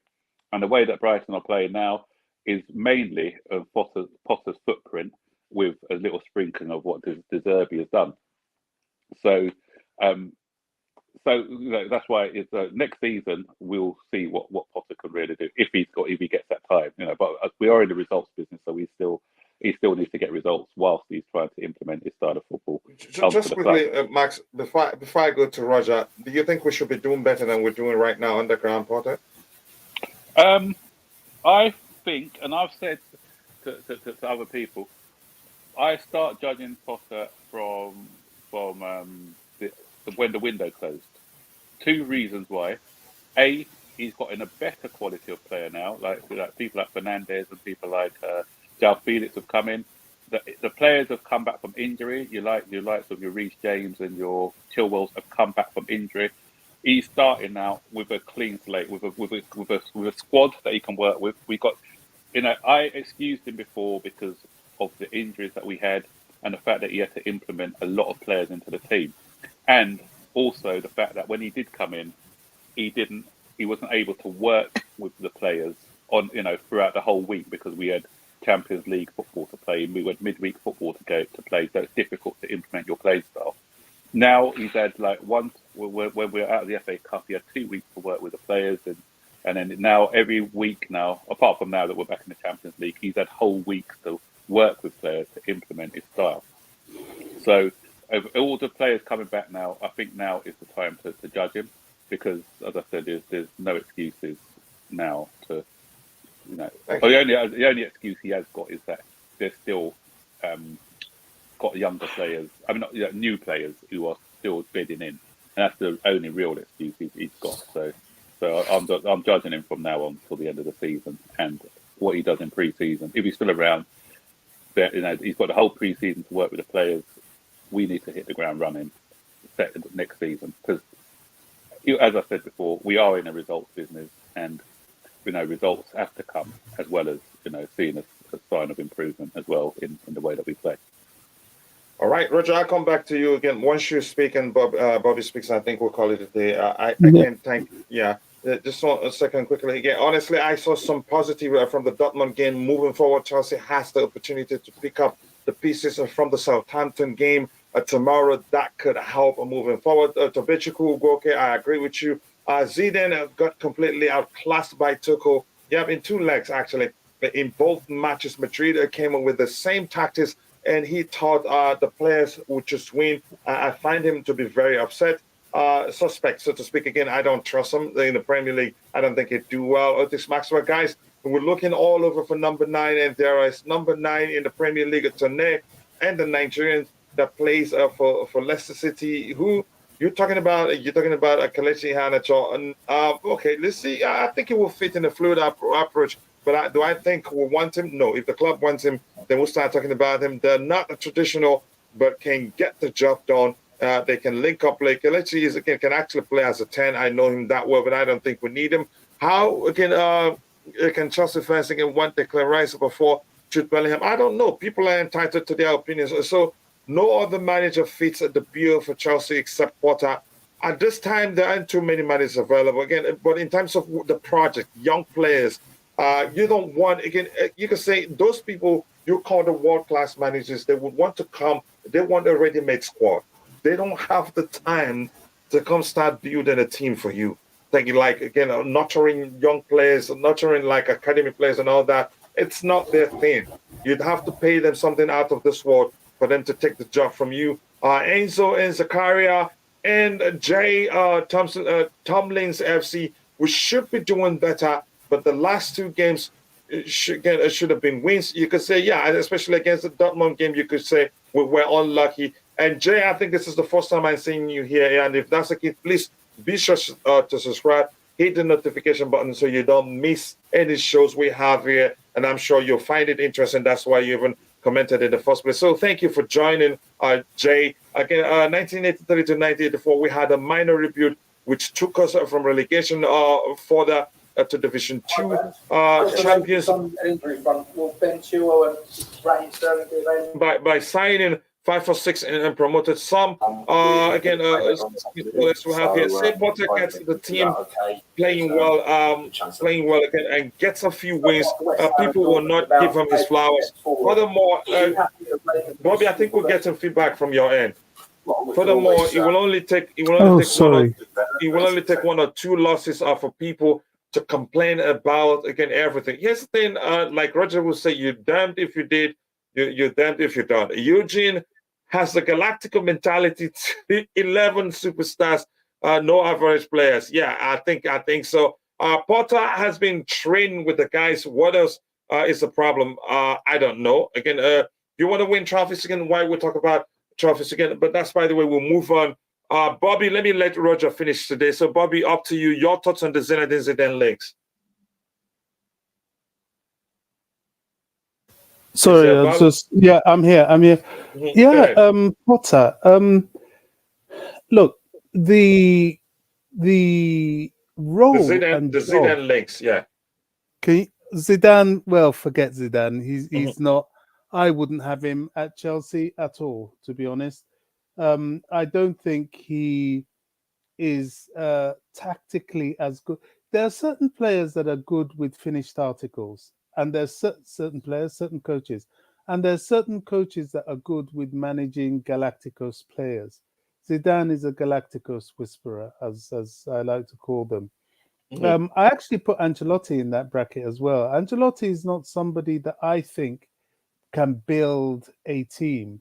I think he's very good at managing very good players. And so you could argue he ran away from Everton because he doesn't have that there. Yeah, exactly. I think he's been very fortunate in his career to have excellent players to work with. And, you know, people talk about, oh, he came and played all this expansive football and that at Chelsea. Yeah, that was partly because, you know, I don't think he had the tactical input into the team. And Ray Wilkins did a lot of supporting for him. But, you know, he's a good coach at what he does. And he's very successful at what he does in the niche bracket that he works with. Now, to be a project coach and also be successful is a very, very specialist talent. It comes out a lot in places like Germany, where you have people like Nagelsmann and even Hansi Flick and Joachim Löw. You know, they can do that because German football is not as intense in their league as it is in England. But to be a top flight project manager as in the Premier League and winning, Champions Leagues and so on, I don't think I have seen that apart from Alex Ferguson. Now, people may say, oh, what about Arsene Wenger and all that? I never looked at Arsene Wenger as a project manager. I really didn't. His most successful period came when he took over a George Graham defense. Yes, he added good players like Petit and Vieira and Overmars and Henry and Bergkamp and so on. He added good players at the top end of the field. And of course, they became the invincible lot. But once all that faded away I think the last of his strong defensive units came with the purchase of Sol Campbell. And to be fair to him, he did bring Ashley Cole through the ranks, and they did try and continue that and got to a Champions League final. And after that, it was all downhill when he was really building a project. He was quite successful, if I may take my words back. He was successful, but he wasn't successful to the point of the success that would be required to manage a team like Chelsea. His success was that he was able to repeatedly get them into the top four and win a few cups along the way. Now, in this current modern era, I can't really think of many project managers for the kind of project Chelsea's embarking on. Mourinho is good at taking a team that's already there over the line of success. I've discounted Zidane. I don't see him as that at all. And coming from a foreign league, a foreign player, not even speaking English, I mean, how on earth is he going to be a project manager in the Premier League? Enrique, probably about the same thing. Yeah, it's all good in Spain, but coming to England, a different culture, a different set of players is difficult. So I understand why the ownership went for Graham Potter. I really do. And people, Max mentioned Pochettino, but we often forget that Pochettino, before he built his successful, or rather his good Spurs side, it took him a couple of seasons. He didn't just do it straight away. You know, a couple of seasons time, and he also had the benefit of being handed over people like Harry Kane, who, if I remember rightly, was first brought into the mix by Tim Sherwood and not Pochettino. So he sort of had some players to work with. It's a very difficult task. And that is why I'm really tempted to keep saying, give Potter time. What I'm looking for from Graham Potter is signs. He has to win over the fans with his ability, one, to win. He needs to start to show us that he is working on something. And I believe he's doing that. You know, the defense is better. He's creeping up the pitch. The midfield looks a little bit better. The only thing is the forward line. I believe he's doing that, but he has to start to show us his personality in the game, in this team. I don't think he can afford to lose anymore. He's put himself in a very difficult situation with that. He's in that position where not only does he have to keep winning, but he has to get to the next round of the Champions League. I really believe that. If he doesn't, he's on a tightrope. He's skating on ice, because the confidence in him would be damaged and fans will forever be suspicious of his ability. If he does that, then I think people will be prepared to wait him out. Yeah, thank you so much again, Bobby. That's detailed. Roger, up to you now. I left you late again to be the last speaker for the day because I don't like you, and you know that quite well. I'm sure you've learned that yourself. Your thoughts on the Zinedine Zidane link, and if you have any response as to what Bobby said, fine. And Tom says again, just quickly, whenever we're taking the manager out mid-season, we get into we don't get into top four. Glenn, I'm far from satisfied again, but in the end, I am again poor old Glenn, and I cannot change stuff at Chelsea. Oh, so you know, you're like me. Even though I'm not satisfied, I'm not gonna go start yelling Potter out because he doesn't change anything. I believe Chelsea has more players than any other club in Europe. You think again? So what if again Chelsea? What if Chelsea does? We have 5-7 players being listed for a sell in the summer. Yeah, again, we don't have too much time to get into that. Second half at home should be much better performance from Chelsea. Rather start Fofana as a striker. Second half, are you talking about Champions League? You know, Fofana isn't registered for the Champions League. But I think that some players only want to play good in the Champions League. Some, again, you could say are better built for the Champions League, if that makes sense. Let's see, Chelsea all the way. Gusto is at Chelsea undergoing his rehab, which means I don't think he'd get to play for, again, what's his club again? he gets to play for them again to the end of the season. Santos training with the first team. Thank you so much for saying that. I wonder if he's gotten his work permit. Limpio again, Porta beating Dortmund. Again, it will be a miracle. I hope, again, if he does, it's good for the club. So I hope he does. So Roger, over to you. Your thoughts on the Zinedine Zidane link?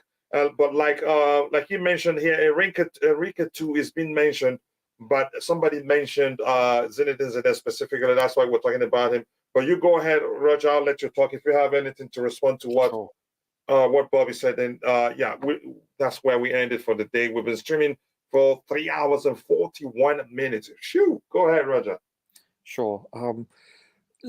Just as we've been linked with so many players, we're going to be linked and have been linked with so many managers / coaches. I find this particular link rather preposterous because I'm not sure about his English language abilities, but that aside, you can always use translators. It's an issue, but it's not it's not a dead end issue. I honestly believe that he hasn't proven himself because he's played, and his man management is excellent, obviously, because you have to manage all those huge egos. The hubris in that locker room must have been unbelievable when he coached 3 consecutive Champions League winners. Don't get me wrong, that's impressive, but that's because they respected him as a world-class generational player. But his actual tactical acumen and his ability to coach in any other league has yet to be, I don't know, it's too premature. And I personally, no disrespect to him, but I don't want him at Chelsea because I'm going to say something quite absurd, but he's not a proven commodity in the league sense, if you understand what I mean. So please don't, castrate me verbally for saying that. I honestly don't think he's the chap for us. I'd be more than happy to be proved wrong if he does come here and we win everything. And I'll be like, well, I was wrong. I have no problem saying that because I'm wrong often. But I just don't believe. So can I ask, what are the source of these rumors? Who are they? Are they people of... It's everywhere. It's everywhere. Any credible sources? Spanish outlet, to be, again, somewhat specific, but there's okay. Well, I don't know how much solid currency is involved with those sources. I have no idea how solid they are, how credible they are. So unless it's from a credible source, I tend to dismiss every and everything. It's simple as that. Because whenever you're talking about, no matter what the subject matter is, the number one question that enters my mind is how credible is the source? End of story.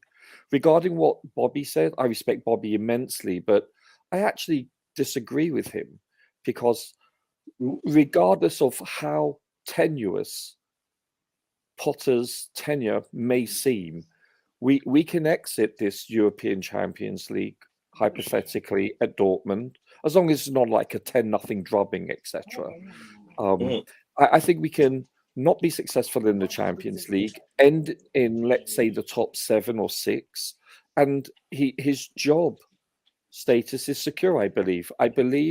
Unless they're bluffing. I think what I said was that if he does that, he will never be, he wouldn't win over the fans.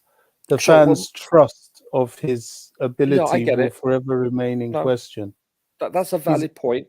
But however, and just quickly, the New York guy again, most definitely. Sorry, just quickly. I strongly think again Fofana should start the next game. But go ahead, Roger. We have a few minutes. I want to get again.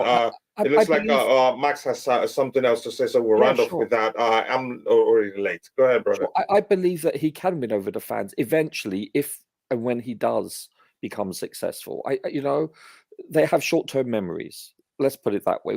If we win the league or win a cup or two, they'll forget the shall we say, the early days, the painful early days. So it all depends. If they're true fans, they would, in essence. But I understand what you're saying. As usual, you always have validity to your statement. So I respect that as always. No, But you're talking about Bobby, or you're trying to make friends with me after you just shot at me the moment? no, that's never going to happen, old bean. I'm talking to Bobby. two yellow cards. I get it.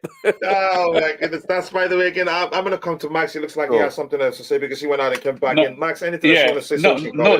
Not that I didn't want to say. I just didn't want to be rude and come out because my battery died on me on my iPad.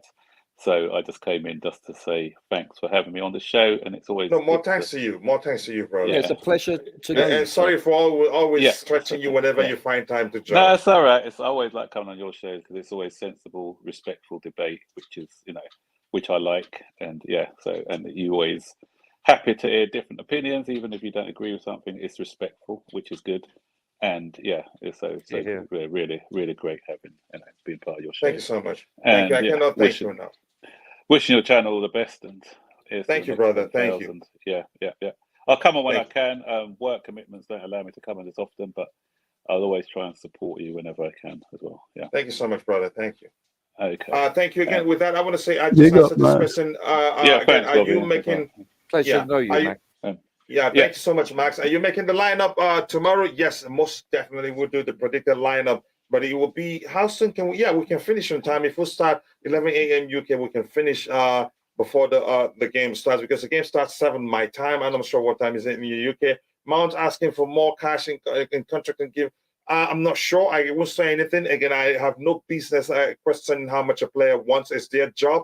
I'm sure where you're working, if you get any chance, you ask for a pay rise. If you feel like you're not being paid enough, you'd leave. Or you say, again, you try to negotiate a pay rise, if that makes sense. With that, we've come to the end of the show. Chelsea is not England national team. I'm not going to get into that. I know where the argument is leading. With that, again, we've come to the natural end of the show. Quickly, something else. Do I need to get these? Coach, it's a straight red card for Rogerdinho. A lovely tackle, though.